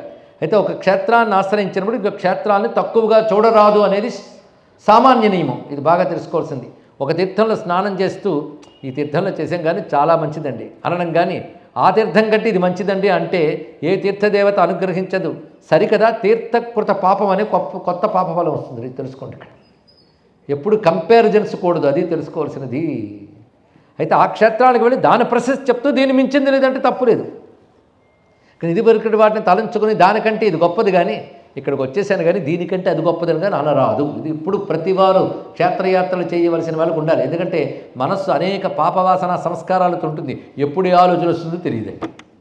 చెప్పుకోగలిగితే ఎన్న అసహ్యకరమైన ఆలోచనలు వస్తుంటాయో అవన్నీ శాస్త్రవాక్యములు గుర్తు తెచ్చుకుని సర్దుకోవలసింది. అది ఇక్కడ గొప్ప మాట చెప్తున్నాడు. నాపరం శివ గంగాయా తీర్థం స్థానం చిదంబరాత్ తన్మంత్రాన్ నాపరో మంత్ర నాస్తి దేవో నటేశ్వరాత్. ఈ 2 శ్లోకములు. నా అపరం శివగంగాయా తీర్థం, మొదటిది శివగంగని మించిన తీర్థం లేదు. స్థానం చిదంబరాత్, చిదంబరాన్ని మించిన స్థానం లేదు. తన్మంత్రాన్ నాపరో మంత్ర, ఆ పరమేశ్వరుని మంత్రాన్ని మించిన మంత్రం లేదు. నాస్తి దేవో నటేశ్వరాత్, నటేశ్వరుడికి మించిన దైవము లేదు. తదాలోక్యాప్నుకి ఫలం చార్మణశైవ చక్షుష. ఎప్పుడైనా క్షేత్రాన్ని ఆశ్రయించినప్పుడు ఈ బుద్ధితో ఆశ్రయించాలి. దీనికి మించిన దైవం లేదు, దీనికి మించింది లేదని ఆశ్రయిస్తే ఆ ఏకనిష్ఠకి ఫలం లభిస్తుంది. అది దీనిలో ఉన్నటువంటి భావం. ఇది తెలియక పురాణాల్లో ఈ క్షేత్రం గురించి చెప్తే అది గొప్పదంటారని, ఆ క్షేత్రం గురించి చెప్తే అది గొప్పదంటారని. ఏమిటండి పురాణాలు? అక్కడేమో విష్ణువు గొప్ప అంటారు, ఇక్కడ శివుడు గొప్ప అంటారు. అంటే అది నువ్వు అజ్ఞానం ఉన్నాయని వాడిని రాసిన వాడు ఒక్క వ్యాసుడు లేదు, మర్చిపోకు. ఒక్క వ్యాసుడు రాసేటంటే అన్నిటికంటే గొప్పదైన పరతత్వం ఒకటి ఉంది. దాని విష్ణువుని ఉపాసించేవాడు విష్ణు భక్తుడు, శివుడిని ఉపాసించే భక్తుడు కనుక వాడికి చెప్పేటప్పుడు అది విష్ణుపరంగా చెప్తారు, వీడికి చెప్పేటప్పుడు శివపరంగా చెప్తారు. ఒక్క అన్వయం వ్యాస హృదయం తెలిస్తే సనాతన ధర్మం యొక్క అందం తెలుస్తుంది, అనేకత్వంలో ఉన్న ఏకత్వం తెలుస్తుంది, వైరుధ్యంలో ఉన్న సామరస్యం తెలుస్తుంది. అది అందమైన అంశం. అది గ్రహించగలిగితే అన్ని శాఖలతో ఉన్న సమగ్ర హిందూ ధర్మ కల్పవృక్షం రక్షింపబడుతుంది. ఇవన్నీ శాఖలు, మిగిలినవన్నీ కూడా ఈ శాఖలతో ఉన్న హిందూ ధర్మ కల్పవృక్షం రక్షింపబడుగాక. మరొక్కసారి నమస్కారం చేసుకున్నాం. అక్కడికి వెళ్ళమని సౌనకను ఆదేశించాడు. ఎవరు? నందికేశ్వరుడు. నందికేశ్వరుడు గురించి మనం చెప్పుకున్న ఆచార్య స్వామి ఆయన. పైగా ఈ కథ అంతా మన శివుడు నందికేశ్వరుడు చెప్తున్నాడు. ఇదంతా మరువురాదు. అందుకే ఆ నందికేశ్వరుడి మాటను అనుసరించి శౌనకుడు ఏతత్ తిల్లవనం సత్వరం, వెంటనే వేగంగా, అంటే గురువు చెప్పిన తర్వాత ఆలస్యం చేయకుండా సాధన చేయాలండి. అది దీని యొక్క రహస్యం. అందుకే వెంటనే తెల్లవనానికి వెళ్ళిపోయాడు. అత్ర స్నాత్వా మహాతీర్థే శివగంగాభిధానకే, శివగంగా అనబడే తీర్థంలో స్నానం చేసి చకార దుష్కరం తపం. ఎందుకంటే పొందవలసింది అత్యంత ఉత్కృష్టమైనప్పుడు దాని విలువ నీకు తెలిస్తే సాధన కూడా అత్యంత దుర్లభంగా చేయాలి. ఇక్కడ అది దుష్కరం అంటే ఇతరులకు సాధ్యం కానంటిది, ఎంతో కష్టపడితే కానీ చేయలేని తపస్సును చేశాడు. దుష్కర తపం అది కావాలి. అంటే అంత సులభంగా కళ్ళకు కనబడ్డాడా అంటే ఎంత కష్టంగా తపస్సు చేశాడు. అంటే భగవంతుడు దుర్లభుడా సులభుడా?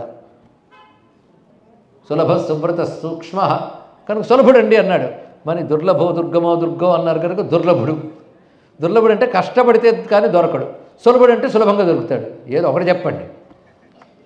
అంటే అఖండమైన తపస్సు చేసిన వాడికి, భక్తి కలిగిన వారికి సులభుడు. కానీ ఆ తపస్సు భక్తి కష్టం, అంత తేలిగ్గా రాదు. అందుకు దుర్లభ సులభ రెండు కరెక్టే. ఎంత రమ్యమైన విషయం. తిరుమలలో ఉన్నవాడు వెంకటేశ్వర స్వామి సులభంగా చూడవచ్చు, ఎందుకు అక్కడ ఉన్నాడు కనుక. కానీ అక్కడికి వెళ్ళాలంటే ఎన్ని వెళ్ళాలి, దాటాలి, ఇది తెలుసుకోవాల్సింది ఇక్కడ. కనుకనే దుష్కర తపం ఇవన్నీ సాధకుడికి తెలుసుకోవడం కోసం దుష్కరమైన తపస్సును చేశాడు. ఎలాగూ సంవత్సరాంతే, సంవత్సరాంతంలో చూశాడు. అలాంటి తపస్సు చేయగా సంవత్సర కాలం తర్వాత చూశాట. ఆ తపస్సు ఎలా చేస్తారనే దాన్ని మహానుభావుడు ఉమాపతి శివాచార్యుల వారు చెప్తారు. వశిష్ఠాది మునులు అలా తపస్సు చేశారు. శివగంగలో స్నానం చేసి రోజుకి 10,000 పంచాక్షరీ మంత్రాన్ని ఉపవాసాది నియమాలతో చేస్తూ తదంగంగా శివాభిషేకం ఇవి చేసి సంవత్సరాంతంలో చేసిన దానంతరికి పురస్చరణ హవనం చేస్తాట. అలా చేస్తే అప్పుడు లభిస్తుంది. సాధనాక్రమం ఏంటో కూడా చెప్పేసుకున్నాం ఇక్కడ. ఇది రహస్యం నిజానికి. కానీ ఒక్కడ మాత్రం తెలుసు, అంత తేలిగ్గా అది చేద్దామంటే ఓ అంతే కదా అనుకుంటాం. కానీ మనస్సు ఎన్ని పోకళ్ళు పోతుందో సంవత్సర కాలంలో. నిజంగా పురాణం మీద వచ్చేసాం కానీ నిజమేనంటావా డౌట్ వస్తుంది మొట్టమొదట. ఎందుకంటే మనలోంచే మొదలవుతాయి విఘ్నాలు, బయట నుంచి రావు. సంశయం మొదటి విఘ్నం, భయం రెండో విఘ్నం, పైగా పాండిత్యం వచ్చిందనుకోండి సందేహాలు పెరుగుతాయి. నువ్వు పండితుడు కదా, వాడికి తర్కం పెరుగుతుంది. శాస్త్రాన్ని ప్రమాణంగా తీసుకోడు, అదో ప్రమాదం. ఇక్కడ లాజిక్ అండి అంటాడు ఇక్కడ, కానీ ఈ లాజిక్కి లిమిటేషన్స్ ఉన్నాయా అంటే వినడు. కనుక అంత తేలిక కాదండి. ఏమంటే అందరూ చేయదగ్గ దీక్ష చెప్పేసరే సంవత్సరంలో శివుని చూడొచ్చు అంటే అందరూ తేలిగ్గా చేయలేరని తెలుసు ఇక్కడ. కానీ దుష్కరమైనటువంటి తపస్సు ఇక్కడ. దాన్ని సంవత్సర కాలం చేశారు వశిష్ఠాదులు అంటాడు మహానుభావుడైనటువంటి మన ఉమాపతి శివాచార్యుల వారు. చాలా రమ్యమైనటువంటి విశేషం చెప్తాడు ఇక్కడ. వశిష్ఠాదులు చేశారంటాడు ఈ పనిని. అంటే వశిష్ఠాది మహర్షులు ఆ విధంగా తపస్సు చేసి స్వామిని చూశారు అనే విషయాన్ని ప్రస్తావన చేశాడు ఆయన. దాని ప్రత్యేక శ్లోకం వాసిష్ఠాద్యా మునీంద్రా ప్రతిదినమయుతం పంచవర్ణం జపంతో యత్క్షేత్రే వత్సరాంతే హవనమపి తథా తర్పణం బ్రహ్మభుక్తం కృత్వా స్వాభీష్టమాపుర్నటపతి పురతస్తత్సపర్యాం విధాయ ప్రేమ్నాథం చిత్సభేశం విధిముఖ వినుతం కుంచితాంఘ్రిం భజేహం కుంచితాంఘ్రిం భజేహం అని శ్లోకంలో చెప్పారు ఇక్కడ. వారి వాక్య ప్రమాణంతో చెప్తున్నా. ప్రతిదినం అయుతం, అయుతం అంటే 10,000 పంచవర్ణం జపంతః యత్క్షేత్రే వత్సరాంతే సంవత్సరాంతంలో హవనమపి తథా తర్పణం బ్రహ్మభుక్తం. అంటే పురస్చరణ విధానంలో మొదట హవనం, తర్వాత తర్పణం, మూడవది బ్రహ్మభుక్తం అంటే యోగ్యులను విప్రులకి భోజనం పెట్టడం. ఇవి చేసిన తర్వాత వారి సర్వతపస్సుని శివ పాదాలకు అర్పించాలి. అటువంటి వాడిని అనుగ్రహించి స్వామి దర్శనమిస్తాడు అని ఉమాపతి శివాచార్యులు అనేటువంటి దీక్షితులు, అంటే చిదంబర యోగులకు దీక్షితుల పేరు. వాళ్ళకు దీక్షను స్వీకరిస్తూ స్వామిని అర్చన చేస్తారు. ఇప్పటికీ వాళ్ళు వేల సంఖ్యలో ఉన్నారండి చిదంబర క్షేత్రంలో. మనం వాళ్ళు మామూలు అర్చకులు అనుకుంటాం. ఒక్కొక్కరు ఆగమాల్లో పండితులు, నియమాల్ని కఠినంగా పాటిస్తారు, సామాన్యులు కాదు. అందుకే నేడు కూడా అనేక కాని కాలంలో కాని పరిస్థితుల్లో కూడా అంత వైభవంగా ప్రకాశిస్తున్నది చిదంబర క్షేత్రం. అంటే అటువంటి దీక్షితులు అక్కడ ఉన్నారు, నేటికి ఉన్నారు అటువంటి వారు అక్కడ. వారికి తెలిసిన శాస్త్రాలు వింటే ఆశ్చర్యపోతాం. వాళ్ళు ఎన్ని శాస్త్రాలు, దానికంటూ ఒక శాస్త్రం ఉంది. చిదంబరానికి శాస్త్రం వేరు, చిదంబర కల్పం వేరు, చిదంబర ఆగమం వేరు, ఇతర శైవాగమాలు వేరు, చిదంబర ఆగమం వేరు అని చెప్పుకున్నాం. దాని ప్రత్యేక ఆగమం ఉంది. అది తయారు చేసిన వారెవరో తర్వాత చూద్దాం. మొత్తానికి అటువంటి భవ్యక్షేత్రం. అలాగ సంవత్సరాంతే భగవాన్ తస్మై కారుణ్య సాగర. సరిగ్గా ఈ ఆయన శ్లోకాన్ని తీసుకోవడం ఎందుకంటే ఇది చిదంబర మహాత్మ్యం వ్యాసుడు చెప్పింది, అది ఎలా అతుకుతోందో చూడండి తిన్నగా. సంవత్సరాంతే సౌనకుడు ఆ క్షేత్రానికి వెళ్ళి ఈ విధంగా చేయడం వల్ల సంవత్సరాంతంలో తస్మై కారుణ్య సాగర దర్శయామాస. అరే ఇంత సాధన చేసే సంవత్సరంలో చూపించేశాడా అంటే ఆయన దయాసముద్రుడు కదా, దర్శింపజేశాడు. నీ సాధన ఎంతున్నా ఆయన అనుగ్రహం ఉంటే కానీ చూడలేవు. మన అర్హతలు బట్టి భగవంతుడు లభించడు, అనుగ్రహం బట్టి లభిస్తాడు. నా అర్హత బట్టి లభించాడన్నావా, అహంకారం ప్రవేశించింది ఇక్కడ. అహంకార త్యాగం చేయి, సాధన చేయి, అనుగ్రహం అప్పుడు లభిస్తుంది. కనుక ఎప్పుడైనా దర్శనం అనేది అనుగ్రహం వల్ల లభిస్తుంది కానీ అర్హతల వల్ల కాదు. నువ్వు సాధన చేయంతే, అర్హతలు నువ్వు వేసుకోకు. మన పేపర్ రాసి మనమే మార్కులు వేసుకోకూడదు, తెలుసుకోండి. మార్కులు వేసిన వాళ్ళు వేరే ఉంటారు. ఎంత సాధన చేశానో డైరీలో మొత్తం ఈ రోజులు 1,00,000 ఆ రోజులు 1,00,000 కలిపితే 10 లక్షలు జపం అయిపోయిందండి. ఎంత చేస్తున్నానో తెలుసా? ఇంకా అదొకటి ఆయన చూస్తాడా? అందుకు పేపర్ రాయి, పరీక్ష ఫలితం ఆయన ఇస్తాడు. అది తెలుసుకో. సాధన మీద దృష్టి పెట్టు, సిద్ధ ఆయన చేతిలో ఉంది. కర్మణ్యేవ అధికారస్తే, అది దీని యొక్క విషయం. సాధకుడు గ్రహించవలసిన ప్రధానమైన అంశం ఇక్కడ. సదృష్ట్వా పరమానందమయం ఆనంద తాండవం స్వయం ననర్త. శివతాండవం ఎంత గొప్పదంటే అది చూసిన వాళ్ళు డ్యాన్స్ చేస్తారట. ఆయన ఎలాగూ నాట్యం చేస్తాడు, అది చూసిన వాళ్ళు నాట్యం చేస్తారు. అంటే అది చూసి మై మరచిపోయి వాళ్ళు చిందులు తొక్కుతారు. అందుకే స్వయం ననర్త హర్షేణ పులకాంచిత విగ్రహ. ఆ శివతాండవాన్ని చూసి పులకించినటువంటి శరీరంతో ఆయన స్వామిని స్తుతించాడు. అప్పుడు స్వామి సంతోషించి అతడికి కొన్ని అనుగ్రహములు ఇచ్చాడు. ఈశ్వరుడు విద్యాస్వరూపుడు, ఈశాన సర్వ విద్యానం. నటరాజు సంపూర్ణ దక్షిణామూర్తి స్వరూపం. గుర్తున్నదో లేదో మొదట్లో చెప్పుకున్నాం. చిదంబర దక్షిణామూర్తిని 16 దక్షిణామూర్తి రూపాలు, ఉపాస్య రూపాల్లో ఆయనకుడు. 16 దక్షిణామూర్తులకి 16 మంత్రాలు ఉన్నాయి. మేధా దక్షిణామూర్తి మంత్రం లోకంలో చాలామందికి తెలుసు. కానీ సాంబ దక్షిణామూర్తి, లక్ష్మీ దక్షిణామూర్తి, విద్యా దక్షిణామూర్తి ఇలా చెప్పబడుతూ చిదంబర దక్షిణామూర్తి అనేది చెప్తారు. ఇది నిజానికి చివరికి వస్తుందండి. చిదంబర దక్షిణామూర్తి దక్షిణామూర్తి రూపాల్లో పరిపూర్ణం. కానీ నటరాజు అనగా దక్షిణామూర్తి స్వరూపమే. అందుకే దక్షిణామూర్తిని ఆశ్రయిస్తే విద్యలు ఇస్తాడని చెప్పాం కదా. సర్వ విద్యలు ఇస్తాడైనా, ఈశాన సర్వ విద్యానం.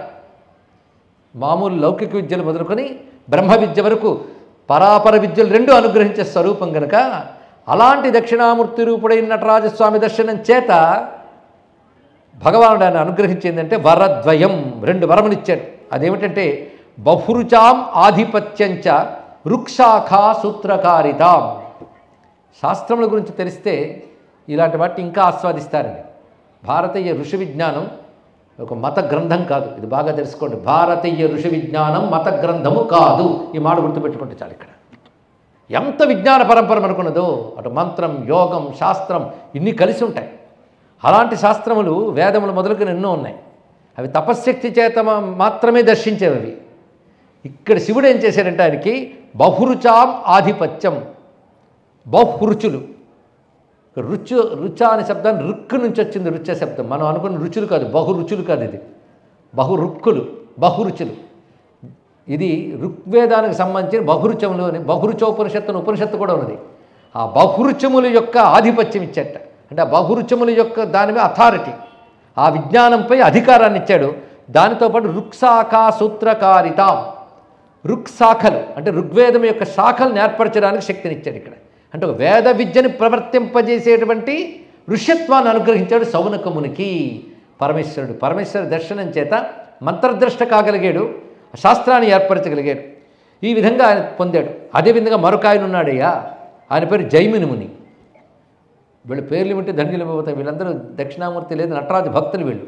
జైమిని ముని కర్మకాండ ప్రవర్తక. చాలామందికి తెలుసు, పూర్వమీమాంసా శాస్త్ర ప్రవర్తకుడు జైమిని, ఉత్తరమీమాంసా శాస్త్ర ప్రవర్తకుడు బాదరాయణుడు. వేదంలో కర్మకాండకు సంబంధించిన దాన్ని పూర్వమీమాంస అంటారు, జ్ఞానకాండకు సంబంధించిన ఉత్తరమీమాంస అంటారు. ఇక్కడ ఆ కర్మకాండ వేదానికి సంబంధించింది, దాన్ని ప్రవర్తింపజేసిన వాడు వ్యాస శిష్యుడైన జైమిని. ఆ జైమిని గురించి చెప్తున్నాడు ఇక్కడ. కదాచి జైమిని మునికి కర్మకాండ ప్రవర్తక. ఆయన ఎటువంటి వాడు అంటే సామవేదము యొక్క వేద శాఖల తుదిని చూసినవాడు అన్నాడు ఇక్కడ. సామవేద శాఖలు చాలా ఎక్కువ ఉంటాయి. ఆ సామవేదం అంటే దీని శాస్త్రం చెప్తుంది 1000 శాఖలు ఉంటాయి సామవేదానికి. ఋగ్వేదానికి 21, యజుర్వేదానికి 101 శాఖలు, సామవేదానికి 1000 శాఖలు ఉన్నాయి. అందుకే వేదానాం సామవేదోస్మి అని భగవానుడు భగవద్గీతలో చెప్పడానికి విషయం ఇది. మనకు పేర్లు తెలుసు కానీ అందులో ఏముంటాయో ఏమీ తెలియదు. ఇక్కడ అంత విజ్ఞానం ఉంది. ఈయనటువంటి వాడు జైమిని మహర్షి సామ్నాం సహస్ర శాఖానాం పారదృష్వా మహామతి. సామవేదము యొక్క సహస్ర శాఖల యొక్క పారము తెలిసినవాడు. పారం అంటే ఒడ్డు, పారంగతుడు వాటిలో. ఆయన ఆకర్ణ్య వైభవం శ్రీమాన్ స్థానస్యాస్య మహాద్భుతం. ఆయన నటరాజ క్షేత్రమైన చిదంబరం యొక్క వైభవం విని తన శిష్యులతో సహా ఇక్కడ చేరుకున్నాడు జైమిని మహర్షి. యజ్ఞ కర్మ కాండల ప్రవర్తకుడు అండి, సామాన్యుడు కాడుతాడు. సర్వయజ్ఞము విశేషములు తెలియజేసినవాడు. ఎందుకంటే కర్మకాండ లేనిది చిత్తశుద్ధి లేదు, చిత్తశుద్ధి లేని జ్ఞానం లేదు. కర్మకాండ లేనిది లౌకికమైన ఫలితాలు కూడా దక్కవు. మోక్షం కావాలనుకున్న వాడికి కర్మకాండ వల్ల చిత్తశుద్ధి, చిత్తశుద్ధి వల్ల జ్ఞానం. మోక్షం గురించి తెలియని వాడికి కర్మకాండం వల్ల ఇహలోక సుఖాలు పరలోక సుఖాలు లభిస్తాయి. అందుకు కర్మకాండ అంత ముఖ్యమైనటువంటిది. అటువంటి కర్మకాండ ప్రవర్తింపజేసిన ఆచార్యుడు జైమిని, ఆయనకు నమస్కారం చేసుకోవాలి మనం. ఆ జైమిని యొక్క మతాన్ని తిరిగి ప్రవర్తింపజేసిన వారు కుమారుల భట్టు, భాట్టభాస్కరులు ఇత్యాది, ప్రభాకర పండితులు ఇత్యాదులందరూ కూడా తర్వాత వచ్చినటువంటి వారు. ఇంత ప్రవర్తన ఉంది మనకి. అటువంటి జైమిని మహర్షి శిష్యులతో సహా చేరుకున్నాడు ఎక్కడికి? చిదంబర మహాక్షేత్రానికి. ఆయన అదేవిధంగా శివగంగాయా స్నాత్వా, శివగంగలో స్నానం చేసి చిదంబరేశ్వరుని నమస్కారం చేస్తూ అద్భుతమైన స్తోత్రం చేశాడు. ఇది జైమిని కృత వేదపాద స్తవం అని నేటికి లభిస్తోందండి. కొన్ని వందల శ్లోకాలు ఇవి. జైమిని కృత వేదపాద స్తవం అత్యంత విశేషమైనది. ఈ స్తోత్రమే వేద సమానం. దీన్ని జాగ్రత్తగా అర్థం చేసుకుంటే వేదముల లక్షణములన్నీ తెలుస్తాయి. ఇందులో చెప్పబడేవాడు శివుడే. శివుని గురించి వేదపాదస్తవం రచించాడు. ఇది కేవలం స్తోత్రం కాదు, శాస్త్రం. ఇంకా గట్టిగా మాట్లాడితే మనం మామూలుగా స్తోత్రాలు అనుకునేవని శాస్త్రాలే. అది తెలియదు కనుక చదివేస్తాం, కానీ అర్థం చెప్తే నిద్రపోతాం. అంత గొప్ప జ్ఞానం ఉంది ఒక్కొక్క స్తోత్రంలో కూడా, అంత విశేషమైన జ్ఞానం ఉంది. ఈ వేదపాద స్తోత్రం ఒక గొప్ప గ్రంథం ఉందని చెప్పడం వరకే వాళ్ళు చెప్పగలం. ఆ వేదపాద స్తోత్రం చేశాడు. అది ఎలా ఉంటుందో చెప్తున్నారు. దృష్ట్వా చిదంబరం దివ్యం దేవం సంపూజ్య భక్తితః తురీయ పాదశ్రుతిభిః స్తోత్రైః స్తుత్వా నటేశ్వరం సంప్రాప్య సర్వకామో సౌ గాణాపత్యం అవాప్తవాన్ సామగాన ప్రియస్యాస్య శంభో నానంద తాండవం అత్యంత పశ్చాద్భాగ సన్నద్యాప్యాలోకతే ముని. సామగాన ప్రియుడు శివుడు. ఈయన సామవేదం యొక్క 1000 శాఖలు తెలిసినవాడు. ఆ మాటకు వస్తే సామమే కదా, అన్ని వేదములు తెలిసినవాడు. ఎందుకంటే యజ్ఞం ప్రవర్తింపజేయాలంటే ఒక్క వేదం తెలిస్తే సరిపోదు. చతుర్వేద పరిజ్ఞానం ఉన్నవాడే యజ్ఞాన్ని చెప్పగలడు. ఎందుకంటే యజ్ఞంలో 4 వేదాల పరిజ్ఞాతలు ఉంటే కానీ యజ్ఞం పూర్తి కాదు. అక్కడ బ్రహ్మ ఉంటాడు, అది ఋగ్వేదంలో నిష్ణాతుడు. హోత ఉంటాడు, అది యజుర్వేదంలో నిష్ణాతుడు. అధ్వర్యుడు ఉంటాడు, అది అధర్వవేదంలో నిష్ణాతుడు.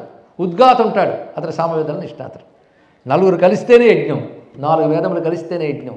యజ్ఞం అంటే మనకు తెలిసి హోమగుండంలో నెయ్యి పోయడం అనుకుంటాం. వాడు పోసాడు కదా నేను పోసేస్తాను, వీడు వెళ్ళిపోతాడు. ఏమనుకుంటాను వాడి చేత కూడా వీడు పోయించేస్తాడు. శాస్త్ర విరుద్ధమైన యజ్ఞాలు జరిగితే ప్రకృతి క్షోభ కలుగుతుంది. తెలుసుకోండి, ఇక్కడ అందరూ చేసుకోవడానికి స్తోత్రాలు ఉన్నాయి, పాటలు ఉన్నాయి, యజ్ఞానికి విధులు ఉన్నాయి, నియమాలు ఉన్నాయి. ఇవి తెలుసుకోవాలి. కొందరు అంటారు హిందూ మతం నియమాలు ఉన్నాయి కనుక అందరూ మతం మారిపోతున్నారని. నియమాలతో చేసేవి ఎన్ని ఉన్నాయో నియమాలు లేకుండా చేసేవి కూడా చాలా ఉన్నాయి. కానీ నియమంతో చేయాల్సినవి నియమాలు లేకుండా చెయ్యరాదు. అయితే హిందూ ధర్మంలో నియమాలు ఎక్కువ ఉన్నాయి కనుక అది క్లిష్టం అనుకుంటాం. ఎక్కడ శక్తి ఉంటుందో అక్కడ నియమం ఉంటుంది. తెలుసుకోండి, ట్రాన్స్ఫార్మర్ మీద ఎవడు పెడితే వాడు చెయ్యి వేయలేడు, ఎలక్ట్రీషియన్ మాత్రమే వేయాలి. ఎలక్ట్రిసిటీ అందరికీ కావాలి, కానీ ట్రాన్స్ఫార్మర్ హ్యాండిల్ చేయాలంటే మాత్రం ఎలక్ట్రీషియనే చేయాలి. అలాగే మన క్షేత్రాల్లో నియమాలు ఎందుకు ఉంటాయంటే శక్తి ఉంది గనక. ఎవడైనా వచ్చి ఎలాగైనా ముట్టుకోవచ్చు అంటే నీది బిజినెస్ కనుక, నీకు శక్తి లేదు కనుక నీవు అలాంటి మాట్లాడతావు. మాకు శక్తి ఉంది కనుక నియమాలు ఉన్నాయి. ఇది చెప్పగలగాలండి. చెప్పడం చేతకాక నియమాలను ఉల్లంఘించరాదు. ఇది తెలుసుకోవాల్సిన ప్రధానమైన విషయం. అందుకే జాగ్రత్తగా గ్రహించవలసిన అవసరం. కనుక యజ్ఞములంటే ఇన్ని విషయములు ఉంటాయి. ఇవాళ కొందరికి అర్థమై కొందరికి అర్థం కాక ఎలా ఉన్నా అర్థం కానంత జ్ఞానం ఉందన్నమాట అని అర్థమైనా చాలండి. నాకు ఇక్కడ మామూలు బుర్రలకు అర్థం కాని జ్ఞానం ఉన్నది. అదృష్టం ఉంటే కళ్ళు తెరిచి వినగలం. అలాంటి అద్భుతమైన విషయం ఇక్కడ ప్రస్తావన చేయగలుగుతున్నాం. ఎటువంటి మహానుభావులు ఒక్కొక్కరి పేరు తలుచుకుంటే ధన్యులమైపోతాం. జైమిని ఎటువంటి వాడు ఒక్కొక్క ఋషి గురించి చెప్పుకుంటే అవి ఎన్ని ఉపన్యాసాలు అవుతాయో. ఋషులు ఇచ్చిన సంస్కృతికి మరొక పేరు ఆర్ష సంస్కృతి, దానికి మరొక పేరు సనాతన ధర్మం, దానికి మరొక పేరు ఆర్య ధర్మం. అంటే ఆర్యులు ద్రావిళ్ళు కాదు, ఆర్య అంటే పూజ్య, ఆర్య ధర్మం. దానికి మరొక పేరు భారతీయ ధర్మం, దానికి పేరు మరొక పేరు హిందూ ధర్మం. అందులో పుట్టామను ఇక్కడ. అందులో ఎవడి అధికార భేదం బట్టి, ఎవరి తాహత బట్టి, ఎవడు చేయగలిగింది వాడికి ఇచ్చాడు. భక్తి కలిగిన వాడు యజ్ఞం చేస్తే ఎంత ఫలితం పొందుతాడో, భక్తి కలిగిన వాడు నామ సంకీర్తన చేసిన అదే ఫలితం పొందుతాడు. లోకక్షేమం కోసం అది అవసరమే, ఇది అవసరమే. ఎంత విసులుబాటు, ఎంత సౌకర్యం ఇంకో ధర్మంలో కనబడుతుందా? సత్తా కఠినంగా చేయగలిగే వాడికి అవి ఉన్నాయి, అంత కాఠిన్యం లేని వాడికి మరికొన్ని ఉన్నాయి. ఎవరికైనా కావలసిన మార్గం ఇవ్వగలిగిన ఒకే ఒక్క ధర్మం హిందూ ధర్మం. ఎవడైనా ఒకే మార్గంలో పడి ఆడవాలి, ఒకే పుస్తకం పట్టుకు వేలాడాలి అనేవి మిగిలినవి. ఇది తెలుసుకోండి. ఇక్కడ ఎటువంటి ధర్మం, ఎటువంటి సంస్కృతి, ఎన్ని పుణ్యాలు చేస్తే ఇక్కడ పుడతారండి అంటారు కొందరు పాశ్చాత్యులు. వాళ్ళు నటరాజును ఎలా అర్థం చేసుకుంటారో అప్పుడు విందురు, కానీ అప్పుడు చెప్తాం, అప్పుడు తెలుస్తుంది. ఈ దేశంలో పుట్టని పాశ్చాత్యులు ఇంత తెలుసుకుంటూ ఉంటే చెప్పడానికి సిద్ధమైనా కూడా నిద్రాడుగులు మేము వెళ్ళలేకపోతున్నామే అని పశ్చాత్తాపం కలిగితే అప్పుడు మనం ధన్యులమైపోతాం. తెలుసుకోండి ఎలా వినాలి, ఎంత స్టడీ చేయాలి. ఇక్కడున్న యువకులకు కూడా హెచ్చరిస్తున్న విషయం ఏంటంటే వీడు దయచేసి పురాణ కాలక్షేపాలు అనుకోవద్దు. ఎంతో రీసెర్చ్ చేస్తే తెలుసుకోవాల్సిన మహా విషయములు. మీరు స్ఫూర్తి పొంది నేను ఇకపై రీసెర్చ్ చేస్తానని పిల్లలు ముందుకొస్తే సంతోషిస్తాను నేను. తెలుసుకోండి అలా వచ్చిన వాళ్ళు ఉన్నారు. కొద్ది కాలం క్రితం టోనిస్కోపీ గురించి నేను చెప్పి దానితో చేసినటువంటి ఫోటోగ్రఫీలో సూక్ష్మ విషయములైన దేవతలు దర్శనమిస్తారని, కానీ ఇది విన్న ఒక అమెరికాలో కుర్రవాడు, అక్కడ చదువుకుంటున్న కుర్రవాడు వెంటనే స్ఫూర్తి పొంది ఆ టోనిస్కోప్ గురించి రీసెర్చ్ చేసి దానితో హిందూ మంత్రములు, హిందూ ధర్మములు రీసెర్చ్ చేసి ఒక మహా ఉద్గ్రంథాన్ని పరిశోధనాత్మకంగా రచించాడండి. ఇలాంటి వాళ్ళు పాశ్చాత్య దేశాల్లో తయారవుతున్నారు. కనుక దయచేసి వీటిని అజాగ్రత్తగా అశ్రద్ధగా వినడం కాదు. కనులు ఏకాగ్రం చేసి చెవులు రిక్కించి మెదడులో గ్రహించవలసిన అంశం ఇక్కడ చెప్పబడుతుంది. ఒక్కొక్కటి ఇవి ఫిలసాఫికల్ అంశాలు, సైంటిఫిక్ అంశాలు. హిందూ మతం అంటే the scientific and philosophical religion on earth. తెలుసుకోండి ఇక్కడ science and philosophy. Philosophy is nothing but the super science. Material science పండిపోతే ఫిలాసఫీ అవుతుంది, ఆగిపోతే మెటీరియల్ సైన్స్ అయిపోతుంది. ఇక్కడ ప్రతి విజ్ఞాన శాస్త్రం దాని పరమావధిలో వేదాంతం అవుతుంది. ఈ మాట నేననలేదు. ఈ మధ్యే ఒక పెద్ద క్వాంటమ్ ఫిజిక్స్ ప్రొఫెసర్ చెప్పినటువంటి మాట. నేను క్వాంటమ్ ఫిజిక్స్ మీద ఇప్పటికి కొన్ని వేల పత్రాలు ఇచ్చాను, పేటెంట్స్ ఉన్నాయి. ఇంకా రీసెర్చ్ చేస్తుంటే నాకు అనిపిస్తుంది హిందూ మతంలో ఉపనిషత్తుల్లో చెప్పబడ్డ అద్వైతమే పరమసత్యమని నాకు అనిపిస్తున్నది ఈయన మహానుభావుడు చెప్పాడు ఇక్కడ. ఇది ఒక చిన్న ఉదాహరణ మాత్రమే. కనుక తగాదాల్లోకి వెళ్ళే అంశములు కాదు, తత్వత గ్రహించవలసిన అంశములు ఇక్కడ. ఇలాంటివన్నీ రహస్యాలు తర్వాత చెప్పబోయేదానికి ఇది ఉపోద్ఘాతంగా ముందు అందిస్తున్నాను. లేకపోతే సైన్స్ పాఠం చెప్పారంటారు, ఫిలాసఫీ చెప్తే ఏమో తత్వం చెప్పాడే అర్థం కాలేదంటారు, సైన్స్ చెప్తే సైన్స్ పాఠం అంటారు, కథలు చెప్తే ఏదో కథలు చెప్పి కాలక్షేపం చేశారంటారు. కానీ ఏది చెప్పకుండా ఉంటే మంచిదేమో అనిపించేటంత స్థితి కల్పిస్తూ ఉంటాం మనం ఇక్కడ. అందుకు జాగ్రత్తగా వీటన్ని అన్వయించుకోవాల్సింది ఇక్కడ. సామగాన ప్రియస్యాస శంభోర్ ఆనంద తాండవం. సామగాన ప్రియుని యొక్క శివతాండవాన్ని చూసిన జైమిని మహర్షి వేదపాదస్తవం చేశాడు. ఇవి ఎలా ఉంటుంటే తురీయ పాద శృతిభి స్తోత్రై. తురీయ పాదం అంటే 4వ పాదం. ప్రతి శ్లోకానికి 4 పాదములు ఉంటాయండి, 4 స్టాంజెస్. ఈ 4 పాదంలో 4వ పాదంలో వేదవాక్యం పెడతాడు. మిగిలిన 3 యందు విషయములు చెప్తూ 4వ పాదం దగ్గర ఒక వేదవాక్యం పెడతాడు ఆయన. ఇలా వేదవాక్యం పెడుతూ రచించిన దాన్ని వేదపాదస్తవము అంటారు ఇక్కడ. ఈ వేదపాదస్తవం ఇచ్చిన వారెవరు? జైమిని మహర్షి. ఇవి కొన్ని 100 శ్లోకాలు ఉన్నాయండి. కానీ రాసేయడం చెప్పదలకుండా సౌహృదయులు కొందరైనా ఉంటారు కనుక వాళ్ళు ఆస్వాదిస్తారని కొన్ని వినిపిస్తాను. అంతేకాదు విన్నవారికి కూడా ఇవి శ్రవణ మాత్రం చేతనే ధన్యుల్ని చేస్తాయి. ఇది స్తోత్రం యొక్క మహిమ గనక అర్థమైనా అర్థం కాకపోయినా మంత్రశబ్దం చెవిలో వస్తే చాలు. మన డ్రమ్ములు అంత కొట్టారు, ఏమైనా అర్థమైందా? సౌండ్ అబ్బా ఊగిపోయి అవునా లేదా? అదేవిధంగా ఈ సౌండే అనుకోండి, డ్రమ్ అనుకోండి. కానీ దీనిలో భావం కూడా ఉంది గ్రహిస్తే. ఏం చెప్తున్నాడో కొన్ని క్లుప్తంగా. సుస్మితం భస్మ గౌరాంగం తరుణాదిత్య విగ్రహం ప్రసన్న వదనం సౌమ్యం గాయేత్వా నమసా గిరా. ఇదొక శ్లోకం ఉదాహరణగా ఎలా ఉంటుందో వేదపాదస్తవం చూపిస్తున్నాం. సుస్మితం భస్మ గౌరాంగం, చిరునవ్వు నవ్వుతున్నవాడు, తెల్లని శరీరం కలవాడు, దాని మీద తెల్లని విభూతి రేఖలు ధరించినవాడు. తరుణ ఆదిత్య విగ్రహం, మంచి తరుణ సూర్యుని వలె ప్రకాశించేవాడు. ప్రసన్నవదనం సౌమ్యం, ప్రసన్నవదనంతో ఉన్నవాడు సౌమ్యుడైన శివుని గాయేత్వా నమసా గిరా, నమస్కారంతో కూడిన వాక్కులతో కీర్తిస్తున్నాను. ఇందులో చివరి వాక్యం గాయేత్వా నమసా గిరా. ఇది ఋగ్వేదంలో 6వ మండలంలోని వాక్యం. అది ఇక్కడ పెట్టాడు. పెట్టడంతో ఏమైంది? మంత్రమంతా వేద సమానం అయిపోయింది ఇక్కడ శ్లోకం అంతా. కానీ పైన 3 పాదములు తను రచిస్తూ ఋగ్వేద మంత్రాన్ని అక్కడ అనుసంధానం చేశాడు. ఇలా ఉంటుందండి. సాధారణంగా అందరూ మంత్రములను వింటూ ఉంటారు. ఇక్కడ గమనించవలసిన మరొక అంశం ఉంది. ఇక్కడ యజ్ఞములు యందు వినియోగించే మంత్రములు కానీ ఇవి పాటల వరకు పర్వాలేదు, శ్లోకాల వరకు పర్వాలేదు. కానీ ఇది అభ్యర్థనగానే చెప్తున్నాం. అందరూ తెలుసుకోవాల్సింది యజ్ఞంలో మంత్రములు యజ్ఞంలో ఆహ్వానింపబడి దేవతలకు వినబడ్డానికి. ఎవరికి? దేవతలకు వినబడ్డానికి. మాకు అర్థం కావట్లేదండి. నీకు అర్థం అక్కర్లేదు, తెలుసుకో. ఇక్కడ దేవతలకు అర్థం కావాలి, అవునా లేదా? అదొక సిస్టమ్. నువ్వు కంప్యూటర్ ముందు కూర్చొని ఆల్ఫాబెట్స్ డిజిట్స్ టైప్ చేస్తావు, అది ఎక్కడికి కనెక్ట్ అవ్వాలో అక్కడ అయిపోతుంది అంతే ఇక్కడ. అంతేగాని ఇది నొక్కితే అక్కడికి ఎలా కనెక్ట్ అవుతుందో ఆ సైన్స్ నీకు తెలియక్కర్లేదు. ఇది జరుగుతుంది అంతే, తెలుసుకో. ఇక్కడ మంత్రంతో దేవతల కనెక్ట్ అవుతాడంతే. ఒకప్పుడు సద్గురు శివానందమూర్తి వారు వచ్చి ఒక ఆయన అన్నాడు, రుద్రం అభిషేకం చేస్తారు కానీ నాకేం అర్థం కావట్లేదు. నీకు అర్థం అక్కర్లేదు, శివుడికి అర్థమవుతుంది చాలు అన్నారు. గొప్ప విషయం అండి. ఇక్కడ మంత్రం అనగా ఇవాళ ఒక నిర్వచనం చెప్తున్నాం, తెలుసుకోండి. మంత్రం అనగా దేవతను స్పందింపజేయునది.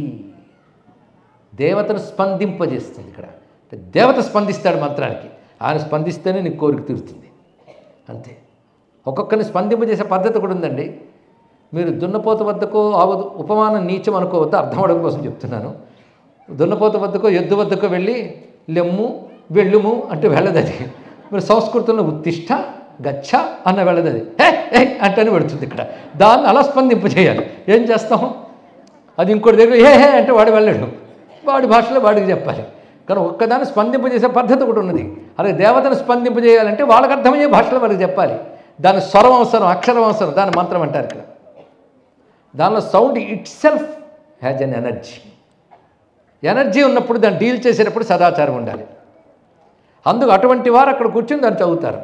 దేవత అందుకుంటుంది. ఇక్కడ దేవత అందుకోవలసిన దాన్ని అందరికీ అందట్లేదు కదా అని చెప్పి మైకుల్లో పెట్టరాదు. స్వాహాకారాలతోనే మంత్రములు కానీ గాయత్రి ఆది మహామంత్రములు కానీ మైకుల్లో వినిపించరాదు.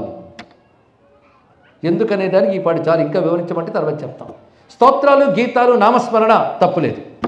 ఏదేమైనా ఎవడి దేవుడి ప్రార్థన వాడు మందిరంలో చేసుకుంటూ బాగుంటుంది, కానీ చుట్టూ వీధుల్లో వాళ్ళు చదువులు డిస్టర్బ్ అవుతూ వాళ్ళు డిస్టర్బ్ అయ్యేటట్టు కాకుండా ఉండడం చాలా మంచిదని.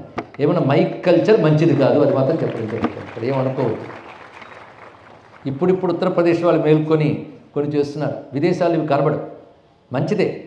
కానీ మన భక్తి ఇంకొకరికి ప్రాణాంతకం కారాదు, ఏ మతం వాడికైనా ఎవరికైనా. అయితే బయటికి బిగ్గరగా చెప్తూ అందరూ వినేటట్టు చేయవలసినవి యజ్ఞంలో వినియోగించే మంత్రములు కావు. సంకీర్తనల వరకు, స్తోత్రాల వరకు పర్వాలేదు, అది భక్తులందరూ సమావేశమైనటువంటి ఆలయ ప్రాంగణంలో వారికి వినబడేట్టు చక్కగా పెట్టుకోవచ్చు. కానీ మంత్రాదులకు మాత్రం ఎప్పుడూ కూడా ఇటువంటి ప్రచారములు కూడదు. ఇది గమనించుకోవాల్సిన అంశం. ఎంత అటు తిప్పిన సంప్రదాయం తప్ప మరొకటి ఈ నోట పలకకూడదని చెప్పి మఠం వేసుకున్నాం కనుక ఇదే చెప్తాం. పెద్దల హృదయం ఇది, పెద్దల సహృదయంతో అర్థం చేసుకోగలని కూడా భావన చేస్తున్నాం. మొత్తానికి వేదమంత్రములు అలా పెట్టారు అంత మర్యాదగా.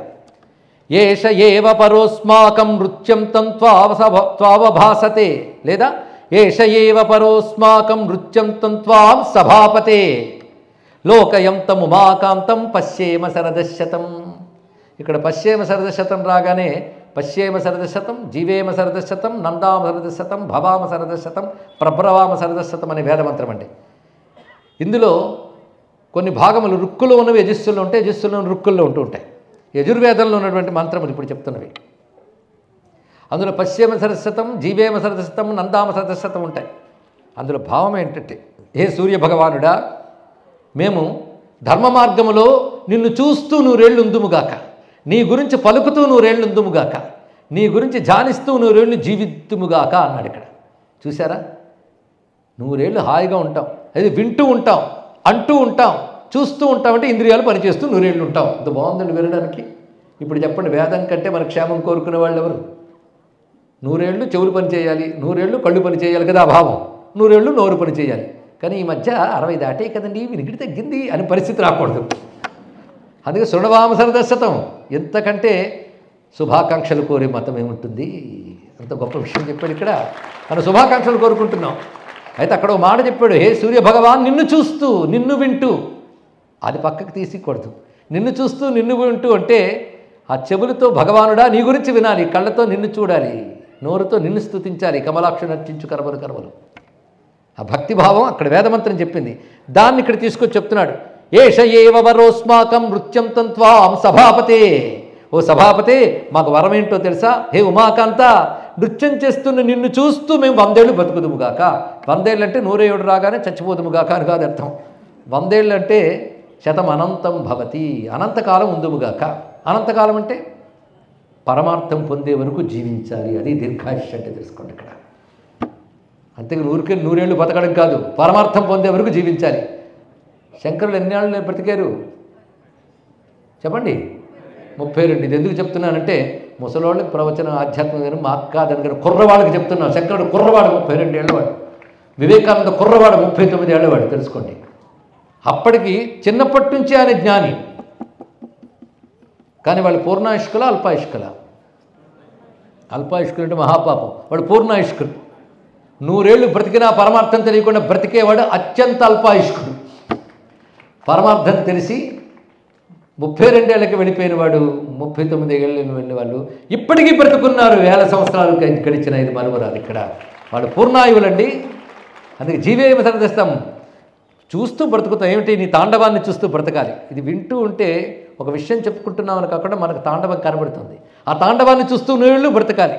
అరోగిణో మహాభాగా విద్వాంసశ్చ బహుశ్రుతా భగవన్ తత్ప్రసాదేన జీవేమ సరదశతం.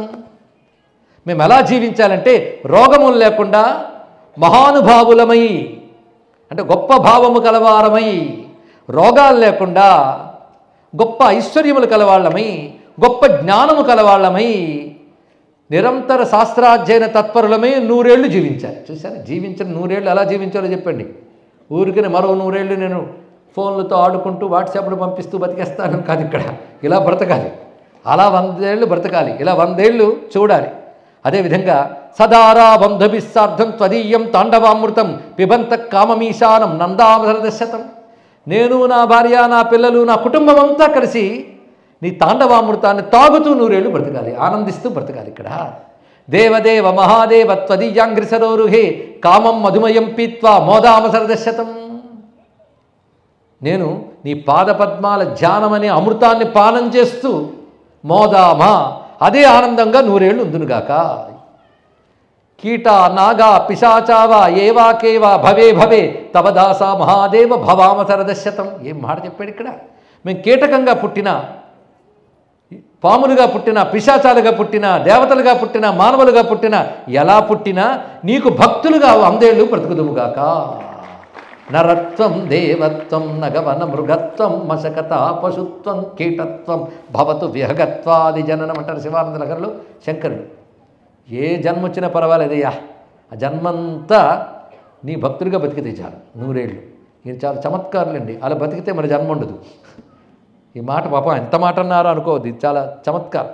సభాయామీశతే దివ్యం నృత్తవాద్య కలస్వనం శ్రవణాభ్యాం మహాదేవ శృణవామ సరదశతం. నువ్వు నాట్యం చేస్తున్నప్పుడు ఆ సభలో వాగ్దేవత వీణ మోగిస్తుంది, రమాదేవి గానం చేస్తుంది, ఇంద్రుడు వేణువు మోగిస్తాడు, నారాయణుడు మృదంగం మోగిస్తాడు, ఇతరులైనటువంటి భానుకంపుడు నంది మొదలైన వారు వివిధములైన వాద్యాలు మోగిస్తారు. మధ్యలో స్వామి గణపతి ఘీంకరిస్తూ ఉంటాడు. అలాగా విఘ్నపతి ఘీంకృతి షణ్ముఖానందసికి సంభ్రమన్ నర్తనం. ఆ కుమారస్వామి యొక్క నెమలి పురివిప్పి నాట్యం చేస్తుంది. ఈ సౌండ్స్ అన్నీ 100 ఏళ్ళు మేము విందుముగాక, అవి వినాలట. అందుకే శంభో శివ నాకును నాదమునకు సంధానమును గావించు నాదమయమ్మో నీ దివ్యత్వము నందు కొనగనను కరుణించు చెవులారాడమరుద్వానములను చెలువముతో శివ వినిపించు నాట్యవేళ నీ అడుగుల మువ్వల నాదములయను దయ వినిపించు కలసి నీ జతను ఆడు గౌరమ్మ కంకణధ్వనులు వినిపించు. వినాల్సిన శబ్దములన్నీ ఆ శబ్దములు, అవి వింటూ 100 ఏళ్ళు హాయిగా బ్రతుకుదుముగాక. స్మృతి మాత్రేణ సంసార వినాశన పరాణితే నామాని తవ దివ్యాని ప్రబ్రవామ సరదశతం. స్మరణ మాత్రం చేతనే సంసారాన్ని పాపాలని నశింపజేసే నీ నామములను పలుకుతూ 100 ఏళ్ళు బ్రతుకుదుముగాక. చూసారు ఎలా బ్రతకాలో చెప్పాడు ఇక్కడ. నామాని తవ దివ్యాని ప్రబ్రవామ సరదశతం, వాటిని పలుకుతూ జీవించాలి. ఇషుసంధానమాత్రేణ ధత్తిపురధుర్జటే ఆధిభిర్వ్యాధిభిర్నిత్యమజీతాస్యామ శరదశతం. బాణాన్ని ఎక్కువ పెట్టడం మాత్రం చేతనే త్రిపురాసుర సంహారం చేసినవాడా అని సంబోధించారు. ఇక్కడ చమత్కారం ఉందండి. శాస్త్రాలు ఒక మాట చెప్తారు, శివుడు త్రిపురాసురుని దేనితో చంపాడు, రథం ఏమిటి, అవన్నీ నేను ఇప్పుడు చెప్పను, పెద్ద సబ్జెక్టు. బాణంతో కొట్టాడు, విష్ణువు బాణం అయ్యాడు. కానీ వాడు వరంలో బాణంతో కొడితే చావాలని కోరుకున్నాడు కనుక బాణం ప్రయోగించట. కానీ దేంతో చెప్పాడు తెలుసా, నవ్వి చంపెట్టాడు. ఆయన ఇక్కడ మామూలు కానీ ఇక్కడ త్రిపురాసురుని చూసుకుని నవ్వేడు శివుడు, మరి మరణించాడు. ఇక్కడ హాసమాత్ర దగ్ధ త్రిపుర అని స్వామికి పేరు. చిరునవ్వుతో చెప్పెట్ట. మరి ఇంత సెటప్ దేనికంటే అంత సెటప్తో వస్తే నేను చస్తానని వాడు వరంలోనూ కండిషన్ పెట్టాడు. అందుకోసం ఇక్కడ కానీ ఇవంతా లీలగా పెట్టుకున్నాడు. కానీ అవన్నీ అవసరమా ఆయనకి? భూమి రథమయ్యిందిట, వేదములు గుర్రములు అయ్యాయి, ఛందస్సులు పగ్గములు అయ్యాయి, ఓంకారం కొరడా అయ్యింది, బ్రహ్మదేవుడు సారథయ్యాడు. ఆహా ఎంత బాగుందండి. సూర్యచంద్రుడు రథచక్రాలు అయ్యారు, మేరు పర్వతం ధనుస్సు అయింది, వాసుకి వింటి నారయ్యాడు, బాణము విష్ణువయ్యాడు, అగ్ని ములికి అయ్యాడు, అగ్నా విష్ణు సజేష సేమా ములికి అయ్యాడు, ప్రయోగించాడు. అందరికీ కనబడుతుంది బాణప్రయోగమే, కానీ నవ్వేటాడు ఇక్కడ హాసమాత్ర చిరునవ్వుతోనే. అంటే పరికరాలు నాకు పరికరాలే అని చెప్పాడు. ఇవన్నీ నాకు పరికరాలే, మరుగుడు కాదు. ఇక్కడ చేసిన పని మాత్రం దీనితోనే చేశాను. ఇక్కడ చిరునవ్వుతోనే పూర్తి చేస్తాట. ఇక్కడ ఆ చిరునవ్వులో జ్ఞానం ఉంది, ఆనందం ఉంది. ఇప్పుడు ప్రవచనం వింటున్నప్పుడు ఎవరు నవ్వారనుకోండి నాకు తెలిసిపోతుంది వీడికి అర్థమైంది. ఇలా చూశారనుకోండి అర్థం కాదు, తెలిసిపోతుంది. కానీ జ్ఞానం వల్ల నవ్వు వస్తుంది, అది తెలుసుకోండి. జ్ఞానం వల్ల చోట ఆనందం ఉంటుంది. జ్ఞానం ఆనందం కలిస్తే అజ్ఞానం నశిస్తుంది. అందుకే చిరునవ్వు మాత్రం చేతనే త్రిపురాసురులు సంహరింపబడ్డారంటే ఆంతర్యం ఇక్కడ. ఆ మాట ఇక్కడ ఇషుసంధాన మాత్రేణ దగ్ధత్రిపురధుర్జటే ఆధిభిర్వ్యాధిభిర్నిత్యం అజీతాస్యామ శరదశతం. అటువంటి శివ మనోవ్యాధులు శరీర వ్యాధులు లేని వారమై మేము 100 ఏళ్ళు బ్రతకాలి. ఇప్పుడు వింటూ ఉంటే వినడానికి బాగుందా లేదా? 100 ఏళ్ళు శరీరంకి వ్యాధి ఉండకూడదు, మనసుకు వ్యాధి ఉండకూడదు, కళ్ళు పని చేయాలి, చెవులు పని చేయాలి, నోరు పని చేయాలి. అయితే అవి నీపై పని చేయాలి, నీ సేవకు వినియోగింపబడాలి. అది భావం. మొత్తానికి ఇంద్రియాలు పనిచేస్తే చాలు. కనుక ఈ గొప్ప మంత్రములు కనుక వింటే బాగుపడతామని ఇప్పుడు వినిపించడం జరిగింది. కేవలం శరదశతం అనే మంత్రాలతో ఎన్ని శ్లోకాలు రచించారో చూడండి. ఇది వేదపాదస్తవం అంటే ఇలా ఉంటుంది. ఇలాంటిది అందించిన వారెవరు? జైమిని మహర్షి. సర్వే వశిష్ఠ ప్రముఖా మునయో నారదాదయ. ఇవన్నీ చెప్తున్నాడు మళ్ళీ వ్యాఘ్రపాదుడు. సౌనకుడు గురించి చెప్పాడు, జైమిని గురించి చెప్పాడు. ఇవన్నీ హేమవర్మకు చెప్తున్నాడు ఇక్కడ. పరోక్ష ఫలదాయిని త్యక్వా స్థానాన్ని భూతలే. మిగిలిన క్షేత్రములు పరోక్ష ఫలమునిస్తాయి, చిదంబరం ప్రత్యక్ష ఫలాన్ని ఇస్తుంది. ఇక్కడ అంటే అనుభవం ఈ శరీరంతో ఉండగానే నువ్వు పొందవచ్చు, మరణాంతంలో దొరికేది కాదు. ఇక్కడ బ్రతికి ఉండగానే భగవద్ అనుభూతినిచ్చే క్షేత్రం చిదంబరం. ఒకటే మాట ఇక్కడ. అందుకే సదా వసంతి చాక్షుష్యే శంకరానంద తాండవే ముక్తిదే దృష్టమాత్రేణ స్థానేస్మిన్ ముని పుంగవాహ. అటువంటి దివ్యమేందుకు సమా ఇది. తపస్యన్ సతతం ప్రిత్యో న్యవసన్ సంవత్సరాన్ రుహున్ బహున్ అత్రాద్భుతాన్ని వసతోమో జాతాన్ని అనేకశః. నేను నా చిన్నప్పుడు వచ్చేసానయ్యా, చిన్నప్పుడు వచ్చేసాను. వచ్చి ఇక్కడి నుంచి కదలలేదు తెలుసా. అయ్యో అక్కడికి వెళ్ళలేకపోయినా, ఇక్కడికి వెళ్ళలేకపోయినా, వేదనే నాకు లేదు. అలాగే మోక్షం గొప్పదా, ఈ లోక ఆనందమా, మీమాంస కూడా నాకు లేదు. ఆనందం యొక్క పరిపూర్ణత అనుభవిస్తూ చిన్నప్పటి నుంచి ఇక్కడ ఉన్నాను నేను. చిన్నప్పటి నుంచి నేను ఎన్నో అద్భుతాలు చూశాను అనుకున్నావు, ఎన్ని లీలలు చూశాను అనుకున్నావు. అవన్నీ చెప్తే సమయం కూడా సరిపోదు. నీ చేత చేయించాల్సిన పనులు చాలా ఉన్నాయి అని ఇక్కడ చెప్తూ, ఇక్కడే నేను ఇక్కడే పెరిగాను చిన్నప్పుడు వచ్చేసి. ఇక్కడే మా నాన్న వచ్చి నా గృహస్థాశ్రమాన్ని ఇక్కడే తీసుకోమన్నాడు. ఇక్కడే నా భార్యతో కాపురం చేశాను. ఇక్కడే నాకు గొప్ప మహానుభావుడు కొడుకు పుట్టాడు ఉపమన్యువు. ఆయన పుట్టడం చేత కృష్ణ పరమాత్మ ఇక్కడికి వచ్చి ఆయన ద్వారా జ్ఞానాన్ని విన్నాడు తెలుసా. కృష్ణుడు కూడా ఈ క్షేత్రానికి వచ్చాడు. అలాంటి ఈ చోట్లో హాయిగా ఉన్నాను ఆయన. అంతేకాదు నాతో పాటు నిరంతరం తాండవామృతం పానం చేస్తున్న వాళ్ళు నాకంటే ముందున్నారు, ఇప్పుడే ఉన్నారు, ఎప్పుడు ఉంటారు. వాళ్ళు ఎవరంటే విష్ణు విరించాది. ఆ విష్ణువు బ్రహ్మ దేవతలు నిత్యం తాండవామృత పానం చేస్తూ ఉంటారు ఇక్కడ అని. శ్రీమద్హిరణ్యవర్మత్వం శివగంగా ప్రభావత. నువ్వు శివగంగ వల్ల హిరణ్యవర్మవయ్యో, నీ ద్వారా ఈ క్షేత్రం దివ్యాలయం అవుతుంది. కనుక నీకు చెప్తున్నది ఏంటంటే, నీ మంత్రం, నీకు ఉపదేశించిన మంత్రం కంటే గొప్ప మంత్రం లేదు అని శ్రద్ధగా చేసుకో. గురువు ఇది గొప్పదని ఉపదేశించిన మంత్రం కంటే గొప్పది లేదని సాధన చేయాలి. అటువంటి వాడు సిద్ధి పొందుతాడు. అందుకే మంత్రాన్ మహేశ్వరో దేవో మహాదేవో మహానట తీర్థాత్ చిదంబరం శ్రేష్టం శ్రేష్టో మంత్రశ్చిదంబర. తీర్థముల్లో శివగంగ గొప్పది, క్షేత్రముల్లో చిదంబరం గొప్పది. దానికంటే గొప్పది మహేశ్వర మంత్రం, దానికంటే గొప్పది మహేశ్వరుడు. మంత్రం కంటే గొప్పవాడెవడు? మహాదేవో మహానట.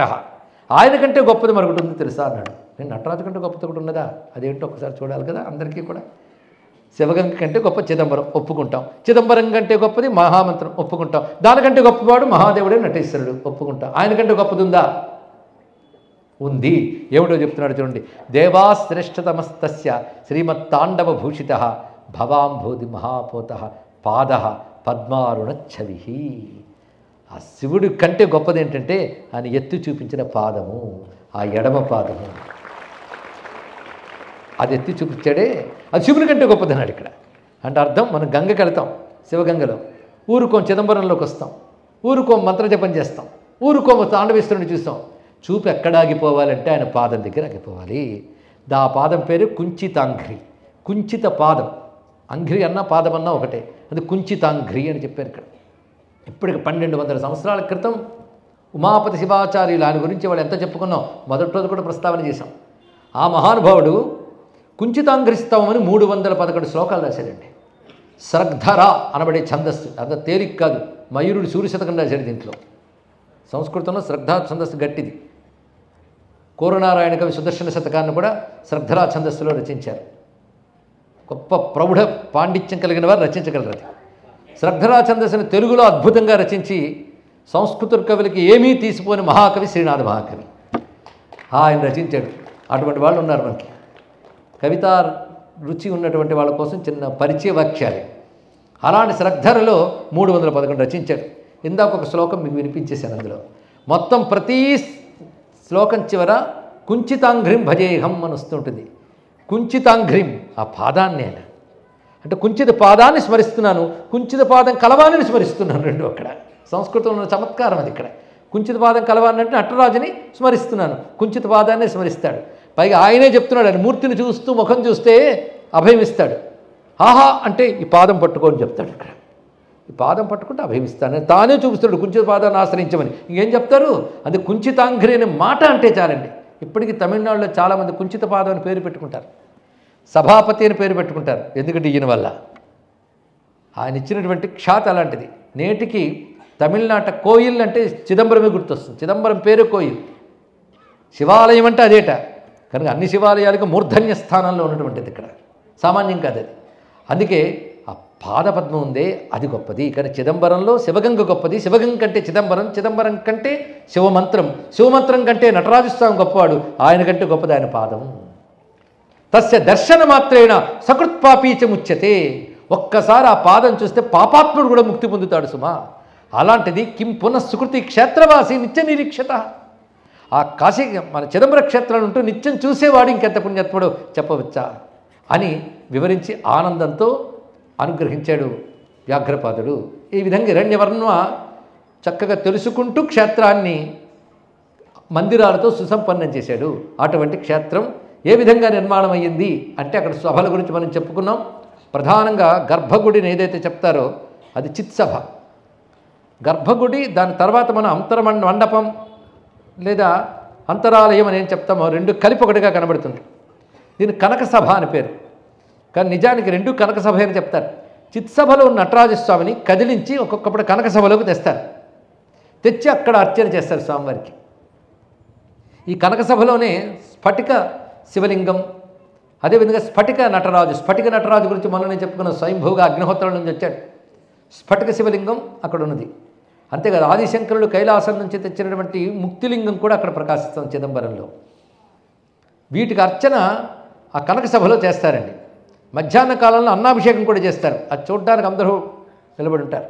చిత్సభలో మళ్ళీ స్వామివారి ప్రధాన మూర్తి ఉంటుంది, దాన్నే ఆయా సందర్భాల్లో తెచ్చి ఆయనకు మళ్ళీ ప్రత్యేక అభిషేకం. అది కనులారా చూడాలంటే రెండు కళ్ళు సరిపోవు, అంత వైభవం. చిదంబరంలో ఉన్న సంపద చాలా గొప్పది. చిదంబరంలో స్వర్ణాకర్షణ భైరవుడు కూడా చిత్సభ సమీపంలోనే ఉంటాడు. స్వర్ణాకర్షణ భైరవుడు ఒకప్పుడు ఆయన భక్తులైన శివదీక్షితులు నిత్యం పూజ తప్ప వాడికి సంపదల్లో, అందుకు స్వర్ణాకర్షణ భైరవుడిని ఆయన ఆజ్ఞాపించాడు. ఒక స్వర్ణాకర్షణ భైరవుడు ఉన్నాడు. వాళ్ళు పూజించిన తర్వాత ఒక రాగి ముక్క అక్కడ పెడతారు, మర్రోజు కల్లా బంగారం అయ్యేది. అది దానివల్ల వారు సంపన్నులు అయ్యారు. దాని మహిమ ఏమిటో కానీ చిదంబరానుకున్న సంపదలన్నీ ఇన్నుకో. ఆయనకు అభిషేకం చేసేదే బంగారు బిందెలతో అభిషేకం చేస్తారు, కొన్ని వేల లీటర్ల పాలు. సామాన్యం కాదు. ఇక్కడ ఎన్ని ఆభరణలో స్వామివారికి ఎంత సంపదో. భారతదేశంలో ఒక్కొక్క క్షేత్రం ఎంత సంపద అవుతుందంటే యుగాల నుంచి ఈ దేశం ఎంత సంపన్న దేశం ఆలోచించండి. ఇక్కడ ఒక తిరువనంతపురం ఒక గోడౌన్ చాలు చెప్పడానికి. ఇలాంటి భవ్యమైనటువంటి క్షేత్రం స్వర్ణాకర్షణ భైరవుడు కూడా ఉంటాడు. అంత భవ్యమైన క్షేత్రంలో స్వామివారి స్వర్ణరథం ఉంటుంది. ఆర్ద్ర నక్షత్రం నాడు అది ఊరేగించేటప్పుడు మధ్యలో ముత్యాల పొడితో ముగ్గులు వేస్తారండి. ఇక్కడ స్వామివారి రథం వస్తుంది త్రోవల్లో. ఆ వైభవమే వైభవం, అది కళ్ళారా చూడవలసినవి. నేటికి అప్పుడు చెప్పినటువంటి విధులు ఏమీ అతిక్రమించకుండా ఉత్సవాలు జరుగుతున్న మహాక్షేత్రాల్లో చిదంబరం ఒకటి. ఇక్కడ అలాంటి చిదంబరంలోకి ఇప్పుడు వెళ్ళిపోతున్న మన భాగ్యవశాత్తు భావనతో దర్శించవచ్చు. చిదంబరంలో రాజసభ అని బయట ఉంటుంది. ఇప్పటికీ విశేషమైన ఉత్సవాలు అక్కడ చేస్తూ ఉంటారు. నాట్యాదులు కూడా స్వామికి చూపించేది అక్కడే. అలాగే స్వామి యొక్క కనక సభకు ఎదురుగా ఒక మండపం ఉంటుంది, నృత్యసభ అని. దేవసభ ఇత్యాదులు ఉంటాయి, 3 అయ్యాయి. మిగిలిన 2 మాత్రం కనక సభ, చిత్సభ, ఈ 2 ముఖ్యం. ఇందులో చిత్సభలో మధ్య భాగంలో శివుడు నటరాజస్వామి వారు, ఆయనకి ఎడం వైపున శివకామసుందరి ఉంటుంది. కుడి ఎడమల్లో వ్యాఘ్రపాద పతంజలి విగ్రహాలు ఉంటాయి. స్వామికి కుడివైపున తెరవేసిన భాగం ఉంటుంది, దాన్ని రహస్య స్థానం, చిదంబర రహస్యం అంటారు. ఇక్కడ చిదంబర రహస్యాన్ని తెర తీసి చూపించేది అది. ఎక్కువసేపు ఉంచారు, వెంటనే వేసేస్తుంటారు తెర. అది ప్రధానంగా చిత్సభ.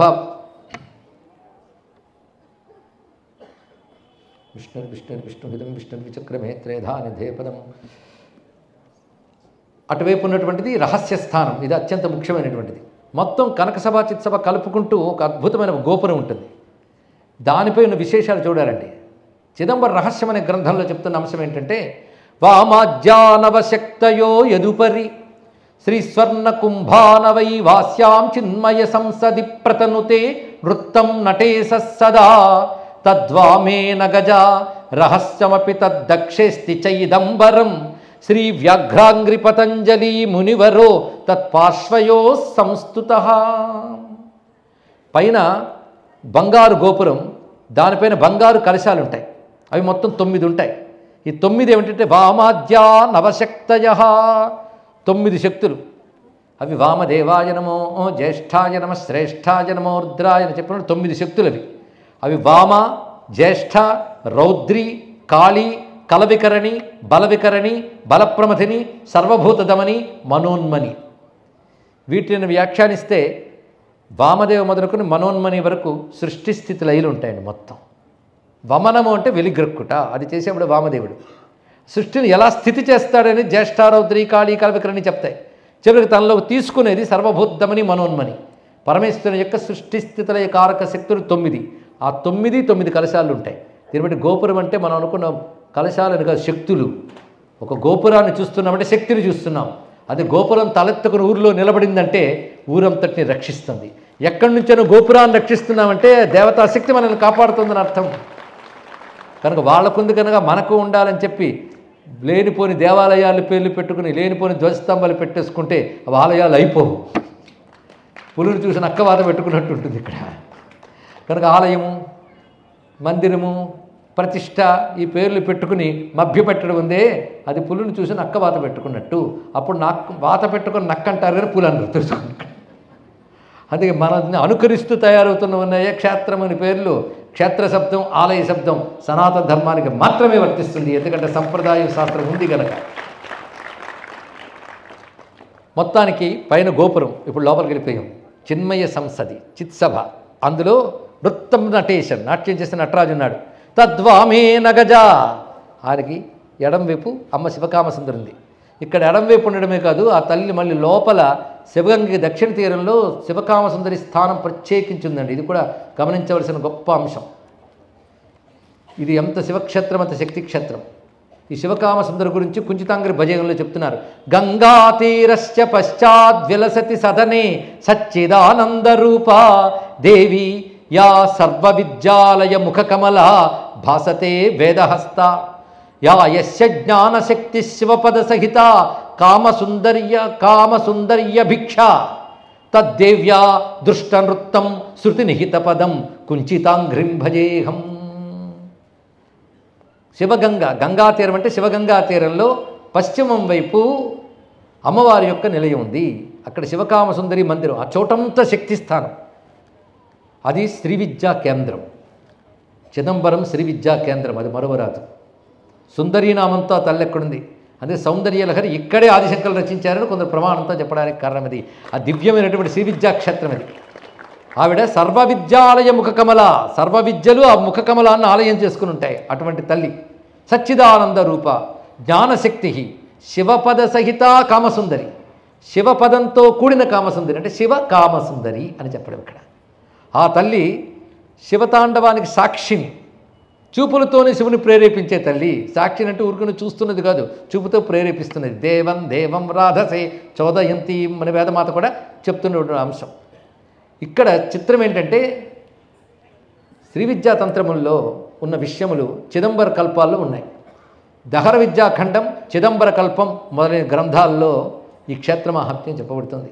ఇది సంపూర్ణమైన శ్రీ విద్యాక్షేత్రం.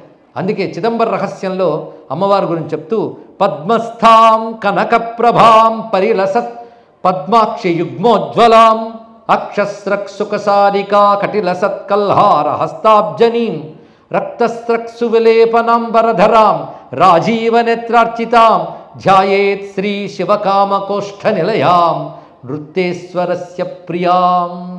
శివకామకోష్ఠ నిలయాం, శివకామకోటి అన్నారు. కామకోటి అంటే కాంచీపురానికి పేరు, దీని శివకామకోటి అని పేరుట. శివకామసుందరి ఉంది కదా, ఆవిడ కామేశ్వరి, వీడి కామేశ్వరి. శ్రీ విద్యలో చెప్పబడే కామేశ్వరి కామసుందరే, శివకామసుందరి. శివకామేశ్వరాంకస్థ శివాస్వాధీన వల్లభ. ఈ రహస్యం ఇది ఇక్కడ. అదే శివకామకోష్ఠ నిలయా నృత్యేశ్వరస్య ప్రియాం అనే మాటని ప్రస్తావన చేస్తున్నారు. ఇక్కడ ఉమాపతి శివాచార్యుల వారు ఈ క్షేత్రంలో ఇక్కడ అమ్మవారి దగ్గర శ్రీ విద్యని సిద్ధి పొంది మహాకవి కాగలిగాడు. శ్రీమంత్ర సిద్ధిని ఇక్కడ దీక్షిత ద్వారా ఉపదేశం చేసి పొంది అంబికా సన్నిధిలో శ్రీ విద్యా జపయజ్ఞం చేశాడంట మహానుభావుడు. అక్కడే హయగ్రీవుడు, అగస్త్యుల వారు, లోపాముద్ర, దూర్వాసుడు, పరశురాముడు మొదలైన శ్రీ విద్యాచార్యులు ఉపాసన చేశారు. అందుకే ఆదిశంకరులు అక్కడికి వచ్చి శ్రీ విద్య సంపూర్ణ అనుభవాన్ని పొంది సౌందర్యలహరి రచించారు అని పెద్దలు చెప్పడానికి ఇది కారణం. ఇప్పుడు నటరాజు విగ్రహానికి శ్రీచక్రాలకున్న అనుబంధం తెలుసుకునే ప్రయత్నం చేద్దాం. అందరూ నటరాజు విగ్రహం చూస్తున్నారు కదా, ఇక్కడికి వచ్చి చదివిన నటరాజు విగ్రహంలో 2 తెరగలు ఉంటాయి. శ్రద్ధగా వినవలసిన అంశం ఇక్కడ. ఇది శిల్పశాస్త్రం చెప్తున్న అంశం ఇప్పుడు చెప్తున్నది, పురాణాల్లో కాదు, శిల్పశాస్త్రం. శిల్పాల్లో 108 రకాల శివతాండవ మూర్తులు ఉన్నాయి. 108 ఆగమాల్లో, శైవాగమాల్లో 108 రకాల శివతాండవ మూర్తులు వర్ణించారు. మనం చెప్పుకున్న ప్రకారంగా 7 శివతాండవ మూర్తులు ప్రధానం. ఉమాతాండవం, సంధ్యాతాండవం, ఒక్కొక్క మూర్తి ఒక్కొక్కలా ఉంటాడు. మళ్ళీ 9 తాండవాల్ని శ్రీశిల్ప నిధి అనే గ్రంథం వర్ణిస్తుంది ఎన్నో రకాలుగా. మనకు ఆనంద తాండవ మూర్తి మాత్రం చిదంబరంలో ప్రధానమూర్తి. శివతాండవం అంటే ఇది. ఆయన చుట్టూ ఒక వృత్తం ఉంటుంది. ఆ వృత్తం అనంత విశ్వచక్రం. అదే అనంతం అని చెప్పడానికి వృత్తం. దాని జ్యోతిర్మండలాలు వస్తుంటాయి. అవి ఆ జ్యోతిర్మండలాలు 21 ఉంటాయి. ఇవి మంత్రాక్షర శక్తులు ఉంటాయండి. వాటిలో ఊరికనే కావు, వాటిలో వాడు ఫస్ట్ చేస్తారు. అందులో స్వామి జడలు విరబోసుకుని ఉంటాడు. ఇవి ఇష్టానుసారం జడలు వేయడానికి లేదుట. ఏ జడలు ఎంత ప్రమాణం ఎంత ఉండాలి, జడల మధ్య దూరం ఎంత ఉండాలో కూడా ఆగమం వర్ణిస్తాం. చూడండి ఇక్కడ ఆ చేతులు ఎలా ఉన్నాయి ఇవన్నీ మనం చెప్పుకున్నాం ఇక్కడ. అయితే మొత్తం ఒక సర్కిల్ ముందు భావించాలి. దాని మధ్యలో శివుడు ఉన్నాడు. ఇక్కడ అనంతమైనటువంటి విశ్వచక్రంలో కేంద్రంగా ఉన్న పరమాత్మే అని అది చెప్తున్నాడు ఇక్కడ. ఈ విశ్వంలో ఉన్నవన్నీ ఆయన యందే కనబడుతున్నాయి. సృష్టిస్థితులన్నీ ఆయన యందే గోచరిస్తున్నాయి ఇక్కడ. దీన్ని పాశ్చాత్యులు కూడా ఎలా దర్శించారో తర్వాత చెప్పుకుందాం. మొత్తానికి రహస్యమైనటువంటి అంశాన్ని ఇక్కడ ప్రస్తావన చేసుకుంటున్నాం. షట్కోణం చాలామందికి తెలిసి ఉంటుంది. షట్కోణం తెలుసు కదండి. షట్కోణం అంటే పైకో త్రికోణం, కిందకో త్రికోణం వచ్చి కలుసుకుంటుంది. ఇది షట్కోణం. శాస్త్రంలో ఏం చెప్తారంటే పైకి వెళ్ళే త్రికోణం శివచక్రం, క్రిందికి వచ్చే త్రికోణం శక్తి చక్రం. ఈ 2 కలియడం వల్ల ప్రపంచం శివశక్తుల వల్ల. కనుక పేరుకు షట్కోణం అన్నాం కానీ ఉన్నవి 2 త్రికోణాలు. ఇది నేను పెద్ద సైన్స్ ఏమి చెప్పేయట్లేదు, వేదాంతం కాదు. కొంచెం మీకు అందరికీ తెలుసును. త్రికోణాలు తెలియవా? ఊర్ధ్వ త్రికోణం అంటే అది ఫార్వర్డ్ యాంగిల్, పైకి వెళుతుంది. డౌన్వర్డ్ యాంగిల్ ఇది. ఇక్కడ కిందకు వస్తుంది మరొకటి. క్రిందికంటే ప్రపంచ సృష్టిన్ముఖ లాస్యకాయ, సృష్టి వైపు తిప్పుతోంది త్రికోణం. సృష్టి నుంచి పైకి తీసుకెడుతుంది. అక్కడ సమస్త సంహారక తాండవాయ. అందుకే శివుడు త్రికోణం ఊర్ధ్వముఖం, శక్తి త్రికోణం అధోముఖం, 2 కలుసుకున్నాయి. కలుసుకుంటే ఏమయ్యాయి? 6 ముఖాలు ఏర్పడ్డాయి. శివపార్వతుల పుత్రుడు 6 ముఖాలు వాడు ఎలా అయ్యాడో తెలుసుకోండి. ఇక్కడ మీకు తెలుసుకోండి. ఈ రెండింటిని పూజిస్తే శివశక్తులు పూజించినట్టే. అందుకే ఈ 2 గీసి చుట్టూ ఆ 2 కలిపి ఒక సర్కిల్ గీస్తే ఒక సర్కిల్ లోపల ఉన్నటువంటి షట్కోణం ఏదో అది దాన్ని బేస్ చేసుకుని నటరాజు విగ్రహం చెక్కుతారట. శిల్పశాస్త్రవేత్త ఒకతను ఇచ్చిన ఎక్స్ప్లెనేషన్ సుమారు 20 ఏళ్ల క్రితం హిందూ మ్యాగజైన్లో ఫోలియో అని ఒక సప్లిమెంటరీ వచ్చేది. అందులో ఆయన వివరంగా రాశాడు ఇంగ్లీష్లో. ఆ శిల్పాచార్యుడు అందులో చూపిస్తున్నాడు. ఇప్పుడు ఆ వృత్తం ఏదైతే ఉందో అది తగులుతుంది కోణాల్లో, పై అగ్రభాగాలకు తగులుతూ వెళ్తుంటుంది. దీన్ని బేస్ చేసుకుని కానీ శివతాండవం చెక్కితే తల భాగంలో ఒక కోణం, చేతుల భాగంలో ఇటు 2 కోణాలు, దాని తర్వాత పాదం ఎత్తి కిందకి పెట్టించారు కదా అటు వస్తాయి. మొత్తం ఈ 6 బిందువులు వచ్చేస్తాయి. సర్కిల్కి తగిలినట్టుగానే శిల్పం ఉంటే అది షట్కోణం బేస్ చేసి చెక్కేట.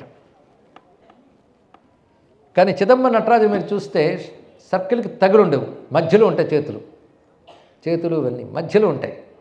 కొన్ని అలాంటి శివతాండవ మూర్తులు కూడా ఉంటాయి. ఇది దేంటయ్యా ప్రమాణం అంటే శ్రీచక్రం తెలిసిన వాడికి తెలుస్తుంది అన్నాడు. ఇప్పుడు శ్రీ విద్య గురించి పెద్దగా చెప్పను కానీ శ్రీచక్రం మీద కొంచెం అవగాహన ఉంటే మొట్టమొదట ఒక స్క్వేర్ ఉంటుంది, లోపల షోడశ దళాలు ఉంటాయి, తర్వాత అష్టదళాలు ఉంటాయి. ఇంతవరకు దళాలు అయిపోయాయి, లోపల త్రికోణాలు వస్తాయి. ఇదే ఫార్ములా అక్కడ అప్లై చేయండి. పైకి వెళ్ళే త్రికోణాలు 4, కిందకు వచ్చే త్రికోణాలు 5, ఎన్ని అయ్యాయి? 9. అదే నవా. పైకి వెళ్ళే త్రికోణాలని శివ త్రికోణములు 4 వస్తాయి, శక్తి త్రికోణాలు 5 వస్తాయి. ఈ 2 కలుసుకుంటే 43 త్రికోణాలు వస్తాయి. ఇదొక రహస్యం. ఈ 43 త్రికోణాలు మీరు ఆలోచిస్తే డమరకం వాయించినప్పుడు అయ్యున్నరులు కేవంగా అయ్యో వచ్చే అవి లెక్క పెడితే 43 అక్షరాలు. ఇది ఆలోచించారు ఇక్కడ స్పందన నుంచి వచ్చి. ఆ 43 అక్షరాలకి విశ్వంలో ఉన్న ఎలిమెంట్స్కి సంబంధం ఉంది. చూసారా? నా హిందూ మతంలో ఒక విగ్రహం వెనకాల ఉన్న సైన్స్ చాలు బుర్ర పగలగొట్టేటంత జ్ఞానం ఇవ్వగలదు. తెలుసుకోండి, అంత ఉంది అక్కడ. అయితే శ్రీచక్రంలో మీరు గమనిస్తే శివస్వరూపాన్ని 4 భాగాలుగా చూపించారు, శక్తి స్వరూపం 5 భాగాలుగా చేశారు. ఇంతవరకు ఒకటొకటిగానే ఉంది, ఇప్పుడు 9 అయ్యాయి. ఇది ఎక్కడొచ్చింది? సరిగ్గా సెంటర్లో వచ్చింది చూడండి. స్క్వేర్కు మధ్య షోడశ దళం తర్వాత అష్టదళం తర్వాత త్రికోణాలు వచ్చాయి.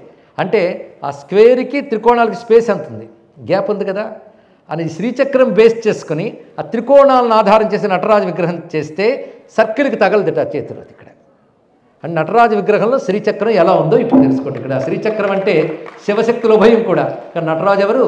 శివశక్తుల భయం తెలుసుకోవాల్సింది. అదే నటరాజు అంటేనే అమ్మ అయ్య ఇద్దరు ఉన్నారు, అందుకే నటేశ్వరి అని అమ్మవారి పేరు. ఇక్కడ ఇది ఒక రహస్యమైన విషయం. ఇక్కడ చిదంబర రహస్యాలు ఇదొకటి. ఇంతకీ ఇప్పుడు మనం చెప్తున్నది ఆ నటరాజ విగ్రహంలో శివశక్తుల సమ్మేళనం ఉన్నది. 2 విధాలుగా కూడా, అది షట్కోణంగా చెక్కిన అంతే, శ్రీచక్రంగా తీసుకున్నా అంతే. అందుకే అది శ్రీ విద్యాక్షేత్రం అనడానికి ఇదే కారణం, ఆవిడ శివకామసుందరం అనడానికి ఇదే కారణం. మొత్తానికి నటేశ్వరుడి దగ్గర వామభాగంలో నగజ మళ్ళీ విడిగా ఉంది, ఆయనలో అంతర్భాగమైన తల్లే లీలగా ఆయన నుంచి వస్తూ నాట్యాన్ని చూసిందని మనం చెప్పుకున్న ఘట్టం గుర్తు తెచ్చుకోవాలి. ఇక్కడ రహస్యమపి తద్దక్షేస్తి చైదంబరం. చైదంబరం అంటే చిదంబరస్య భావం, చైదంబరం చిదంబర సంబంధి. అది రహస్య చిదంబర రహస్యం అనేది దక్షిణం వైపు ఉంది స్వామివారికి, ఇటు అటు శ్రీమద్ వ్యాఘ్ర పతంజలి మునివరవు. అయితే ఇంతకీ రహస్యంలో ఏముంటుంది? తోచింది చెప్పక్కర్లేదు, శాస్త్రం చెప్తుంది ఏముందో. శ్రీచక్రాది విశేష యంత్ర ఘటితం భిత్తిస్వరూపం సదానంద జ్ఞానమయం మహేశ శివయో సమ్మేళనం బోధయత్. శ్రీ జాంబూనద బిల్వపత్ర రచితై మాలాగణైర్లక్షితం కస్తూరీ మసృణం చిదంబరమిదం స్థానం రహస్యం విదుః. స్థానం రహస్యం విదుః. ఆ తెర తీసిన వెంటనే బంగారము వెండి వీటితో ఉన్న బిల్వమాలలు కనబడతాయండి, బిల్వాల మాలలు కనబడతాయి, బంగారు వెండితో చేసిన బిల్వమాలలు కనబడతాయి. అందుకే జాంబూనద బిల్వపత్ర రచిత. ఈ జాంబూనదం అంటే బంగారం, బంగారంతో వాళ్ళతో ఉన్న మాలాగణములు కనబడుతుంటాయి. కస్తూరి పచ్చకర్పూర వాసనలు అక్కడ ఉంటాయి. వీటికి పూజ రహస్యముగా చేస్తారు, అందరూ దర్శించారు. నటరాజస్వామి పూజ కొందరు చూడొచ్చు. దీన్ని పూజ చేసిన తలుపులు వేసి ఒకనొక సమయంలో ప్రధానంగా ఉన్న అర్చకుడు చేస్తారు దీనికి పూజ. ఆ లోపల ఉన్నది ఏంటంటే శ్రీచక్రాది విశేష యంత్ర ఘటితం. శ్రీచక్రము మొదలైన విశేష యంత్రములున్న గోడ అది. ఆ గోడ లోపల యంత్రములు ఉన్నాయి. శ్రీచక్రం, వియచ్చక్రం, దహరచక్రం అని 2 పేర్లు. వియత్ అంటే ఆకాశమే, దహరాకాశ విద్య. అదే శ్రీచక్రం, చిదంబర చక్రం అని 2 ఉంటాయి. అక్కడ చిదంబర చక్రం ఒక చక్రం ఉంది. రెండింటి కలిపిన చక్రం సమ్మేళన చక్రం, తాండవ చక్రం, దహర చక్రం, చింతామణి చక్రం అని చెప్పబడుతూ 6 యంత్రములు విశేషం గోడలో ఉంటుంది. 6 యంత్రములు విశేషం.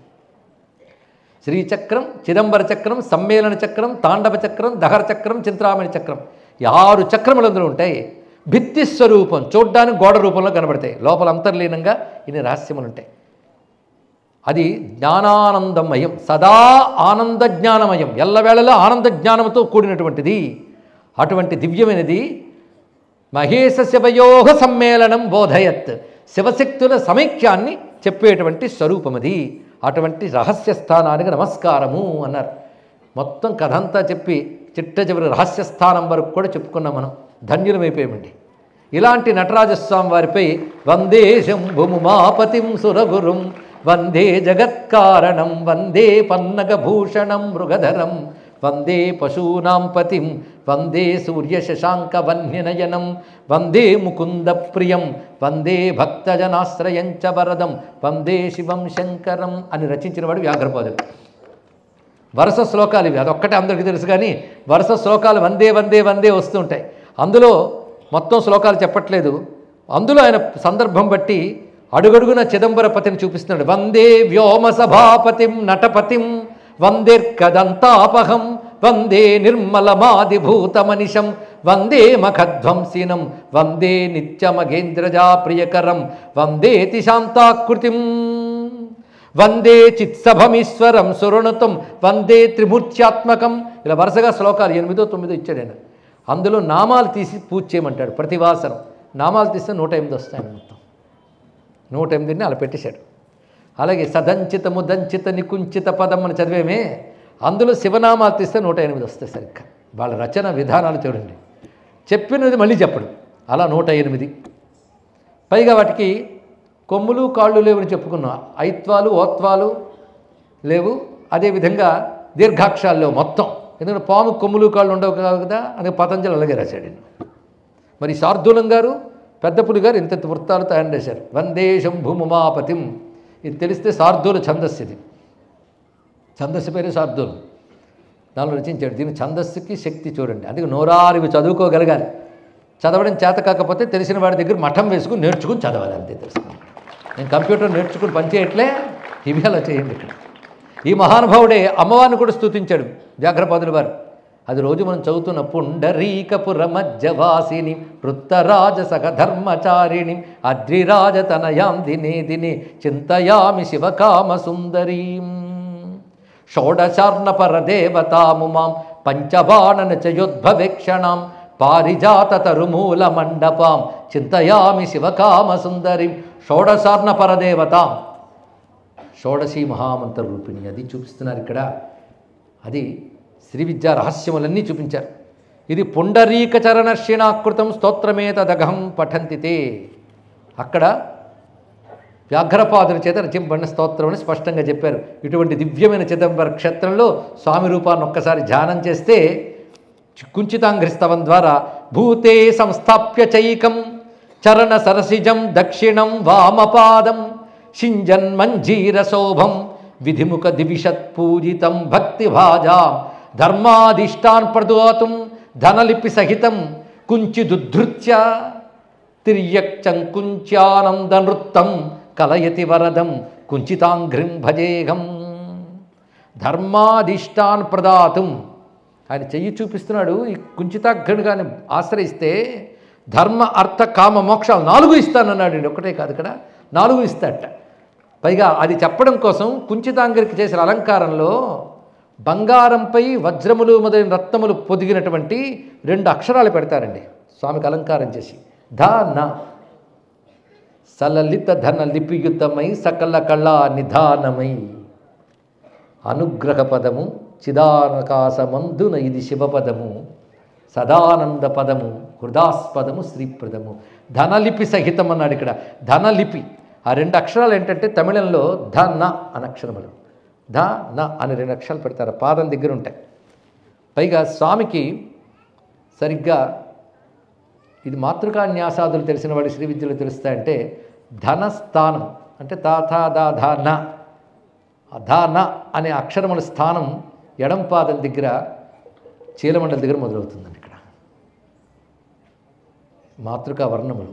దేవత అంటే ఏమనుకున్నారు, మనం మాంస విగ్రహాలు, దేవత మంత్ర విగ్రహం తెలుసుకోండి. ఇక్కడ మంత్ర చైతన్యం ఉంటుంది అందులో. అక్కడ ధన అని అక్షరాలు ఉంటాయి, చూపిస్తున్నాడు. ధన అంటే ధనం. అబ్బా ఇప్పుడు బాగుంటుంది, ధనం వస్తుందండి.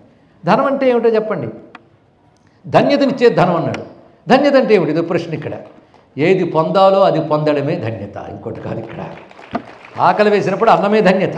అందుకే వాడి దగ్గర ఉపన్యాసం చెప్తానండి కూర్చోండి అంటే ధన్యత కాదు ఇక్కడ. కానీ జీవుడికి అసలు పొందాల్సింది ఒకటి ఉంది, అది వాడికి లభిస్తే ధనం. అవునా లేదా? కనుక ఏది ధన్యతో అది ఇస్తుంది అక్కడ కావాల్సింది. అందుకే ధన అనే అక్షరము లిఖించబడ్డ కుంచిత పాదానికి నమస్కారం అంటున్నారు. ఇలాంటి అద్భుతమైనటువంటి దృశ్యాలు, శిల్పాలు, చిత్రాలు మనకు కనబడుతూ ఉంటే ఇవేవో మతపరమైన అంశాలు అని చెప్తూ భారతదేశం మీద దాడికి వచ్చిన పాశ్చాత్యులు ఆటవిక కాలంలో వికృతమైన భయంకరమైన విగ్రహాలను చేసుకుని చిత్రాలు వేసుకుని పూజించేవారు హిందువులు. ఇది ఆటవిక మతం అని రాసేశారు.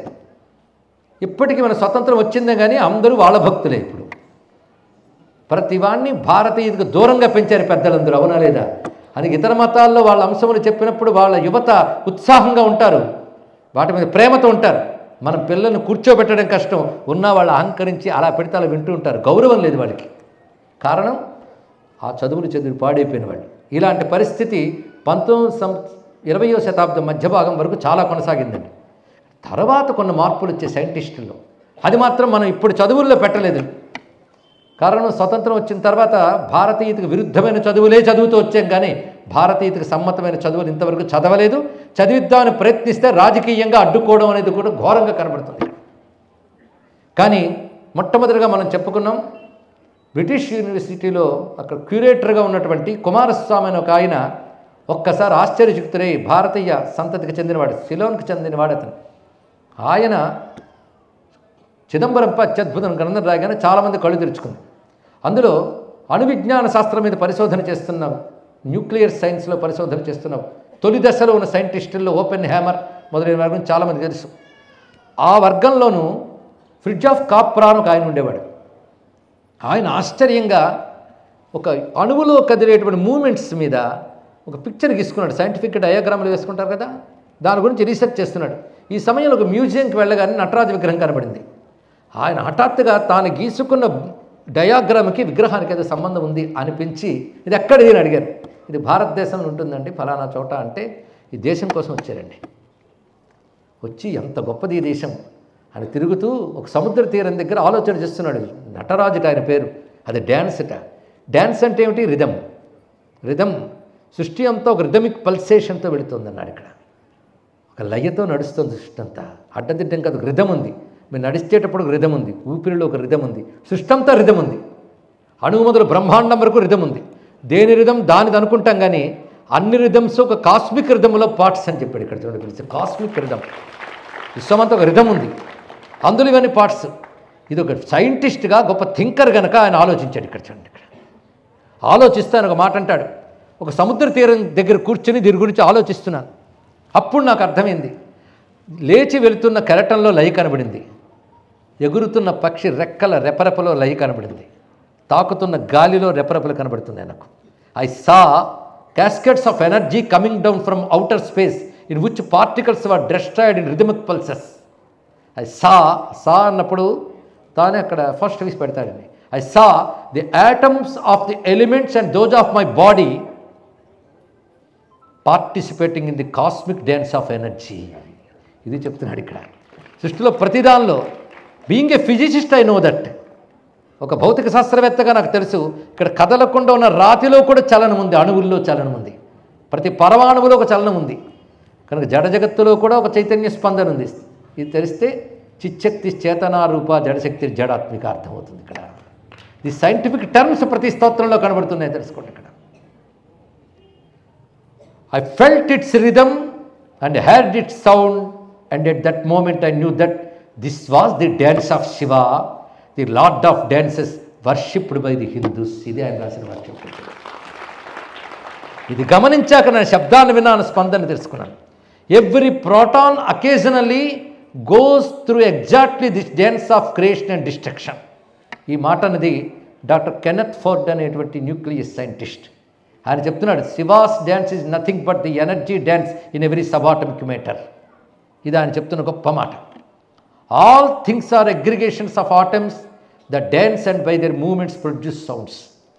ఇలాంటి విషయంలో ఒక్కొక్క పాశ్చాత్యుడు చెప్పినది. For the modern physicists then Shiva's dance is the dance of subatomic matter. As in Hindu mythology it is a continual dance of creation and destruction involving the whole cosmos, the basis of all existence and all natural phenomena. The cosmic web is alive. The cosmic web is alive. It moves, grows and changes continually. Modern physics too has come to conceive of the universe as such a web of relations, and like Eastern mysticism has recognized that this web is intrinsically dynamic. అని చెప్తూ చివరికి ఆయన అంటున్న మాట ఏంటంటే, the essential significance of Shiva's dance is threefold. శివుడి నాట్యాలు మూడు గమనించవలసింది. ఒకటి, rhythmic activity as the source of all movement within the cosmos. ప్రతి అణు ప్రత్యణువుల్లో జరుగుతున్నటువంటి రిథమిక్ మూమెంట్ కనబడుతుంది. రెండవది ఏమిటి అంటే, the purpose of this dance is to release the countless souls of man from the snare of illusion. తనదైన మాయా, ఇక్కడ మాయావాదం తీసుకొచ్చారు చూడండి. కానీ మాయావాదం శంకర కల్పితం కాదు, సైన్స్ పండిపోతే మాయ అర్థమవుతుంది, తెలుసుకోండి ఇక్కడ. కనుక the purpose of this dance is to release the countless souls of men.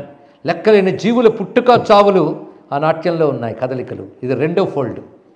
మొదటిది రిథమిక్ పల్సేషన్, సమస్త జీవుల యొక్క సృష్టి స్థితి రైలు, అదే పంచకృత్యములు చెప్పుకున్నాం, అవి ఆయనలోనున్నాయి. ఆయనలో అల్లబడుతూ ఉన్నాయట. దీని ఓతప్రోతమని మాట చెప్పింది శాస్త్రం, పడుగు పేకలని. వీళ్ళు ఏమన్నారు, వెబ్ అన్నారు. చూడండి వర్డింగ్, ఎంత అద్భుతంగా చూపిస్తున్నాడు ఇక్కడ.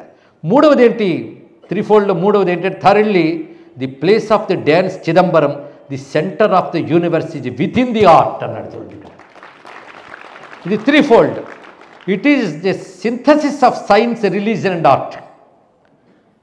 శివతాండవ నటరాజ విగ్రహం synthesis of religion, science and art. అదండి నటరాజ వైభవం. తెలుసుకోండి ఇక్కడ వైజ్ఞానికంగా చెప్పిన, దేని పరంగా చెప్పిన. అలాంటి నటరాజును ఉపాసిస్తే సర్వశక్తిమయుడు ఆయన. అలాంటి నటరాజ ఉపాసకులు ఎందరందరూ ఉన్నారు. అందులో మాణిక్యవాచకుడు ఒక ఆయన ఉండేవాడు, మహాసిద్ధ పురుషుడు ఆయన. ఇప్పటికీ తమిళనాట ఆయన రచించిన తేవారం, ఆయన రచించినటువంటి తిరువెంబావై ఇవన్నీ పారాయణ చేస్తారు. అద్భుతమైన గ్రంథములు రచించాడు ఆయన. ఒకప్పుడు సింహళ దేశంలో హైందవేతర అంటే వేద విరుద్ధమైన మతములు ఉండేవి. వాళ్ళు రాజులను కూడా ఆక్రమణ చేసుకుని రాజుల ద్వారా మత మార్పులు చేశారు. మనం ఇప్పుడు చూస్తూనే ఉన్నాం. పాలకుల ద్వారా అక్కడున్న మతాన్ని నాశనం చేసి కొత్త మతాన్ని తీసుకురావడం పద్ధతి సింహళ దేశంలో చేశారు. దానికి వాళ్ళ తంత్రాలు కూడా ఉపయోగించేవారు. అక్కడికి తమిళనాడు నుంచి చిదంబరం నుంచి భక్తులు వెళ్ళి చిట్రాంబళం చిట్రాంబళం అంటుండేవాడు. అతను ఎప్పుడు శివనామ స్మరణ, ఏదో పని మీద అక్కడికి వెళ్ళాడు. అక్కడ ఉన్నటువంటి వేదం విరుద్ధ మతములు వాళ్ళు వెళ్ళి రాజుకు అప్పచెప్పారు అతను శిక్షించాలని.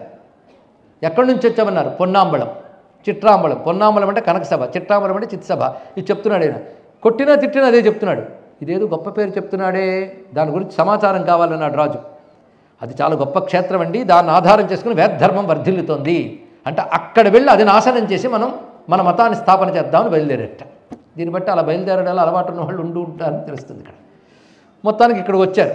వచ్చినప్పుడు రాజు, వాళ్ళతో పాటు వచ్చిన అన్యమతానికి చెందిన భిక్షువు, రాజుగారు కూతురు కూడా వచ్చారు, ముగ్గురు. ఆ కూతురు పుట్టు మూగది.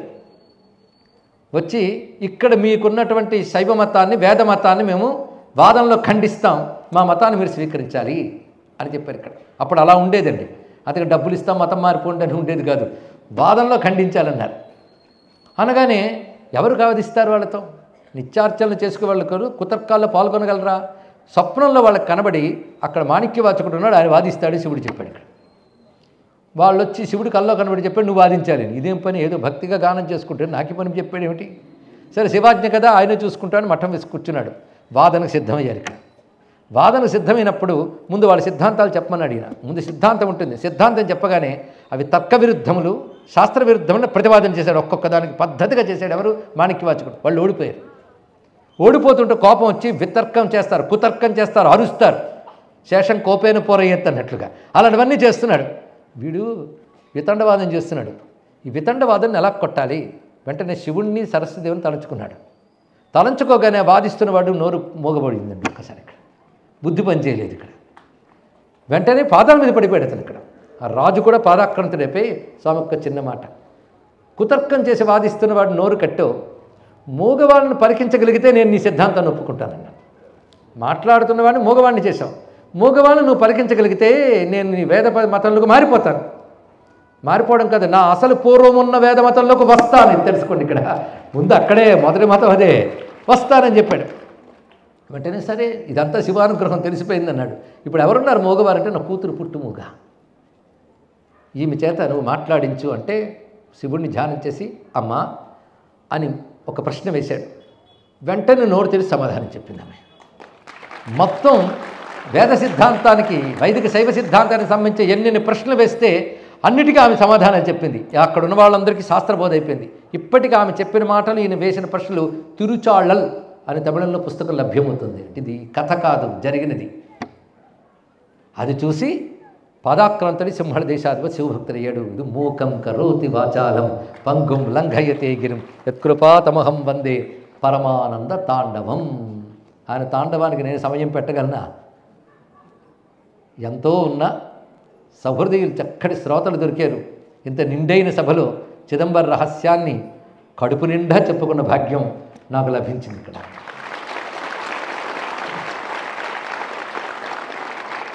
దీనికి కారణమైన వారందరికీ ప్రత్యేకించి వైభవ వెంకటేశ్వర స్వామి పాదపద్మాలకు నమస్కరిస్తూ, ఆ స్వామికి తమ అనుష్ఠాన బలం, భక్తి శ్రద్ధలతో బలాన్నిచ్చిన ఆచార్యులకు ప్రత్యేకంగా అభినందనలు అందిస్తూ, వారి ఉత్సాహంతో, వారి చొరవతో, వారి అధ్యక్షత నిర్వహణలో జరుగుతున్న ఈ సభకి ప్రధాన ప్రేరణ, ప్రధాన కారణమే ప్రధాన నిర్వహణ చేసినటువంటి శివభక్తులకి ఆ పుణ్య దంపతులకి వారి కుటుంబాలకు కూడా శివానుగ్రహం సంపూర్ణంగా లభించుగాక. ముఖ్యంగా ఇక్కడ నాకు కనిపించిన అందమైన అంశం ఏంటంటే ఆలయ వ్యవస్థని భక్తి కలిగిన స్వచ్ఛంద సేవకుల ద్వారా అద్భుతంగా నిర్వహించడం అనే విషయం ఇక్కడ కనుగొన్నారు. ఎంతమంది స్వచ్ఛంద చేస్తున్న వాళ్ళు, వీళ్ళందరూ విద్యార్థులు, ఉద్యోగస్తులు, ఉత్సాహపరులు. ఇలాంటి వారు ప్రతి ఆలయానికి తయారైతే సనాతన ధర్మం వర్ధిల్లుతుంది. అటువంటి ఆదర్శప్రాయమైన ఆలయ సమీపంలో మనం చెప్పుకుంటున్నాం. ఇంకా నేను కృతజ్ఞతలు ఎవరికి చెప్తాను? నా విశాఖపట్నం అంటున్న ఆత్మీయత, ఇక్కడున్న పెద్దలు, సహృదయులు, విజ్ఞులు, కవులు, పండితులు, వారందరూ ఈ సభల్లో ఉన్నారు. ధన్యుణ్ణి.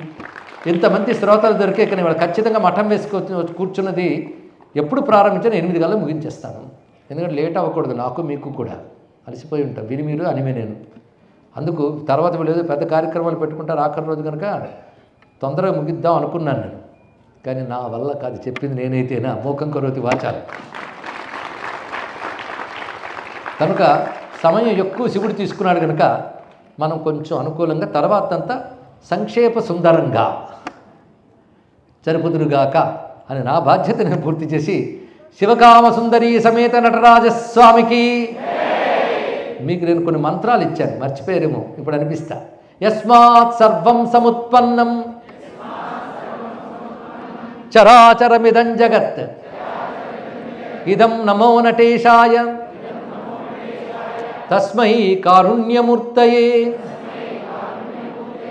మూకం కరోతి వాచాలం పంగుం లంఘయతే గిరిం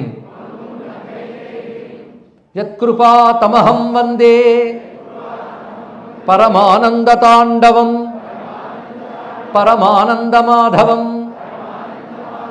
శ్రీచిత్సభేశాయ నమః శివాయ,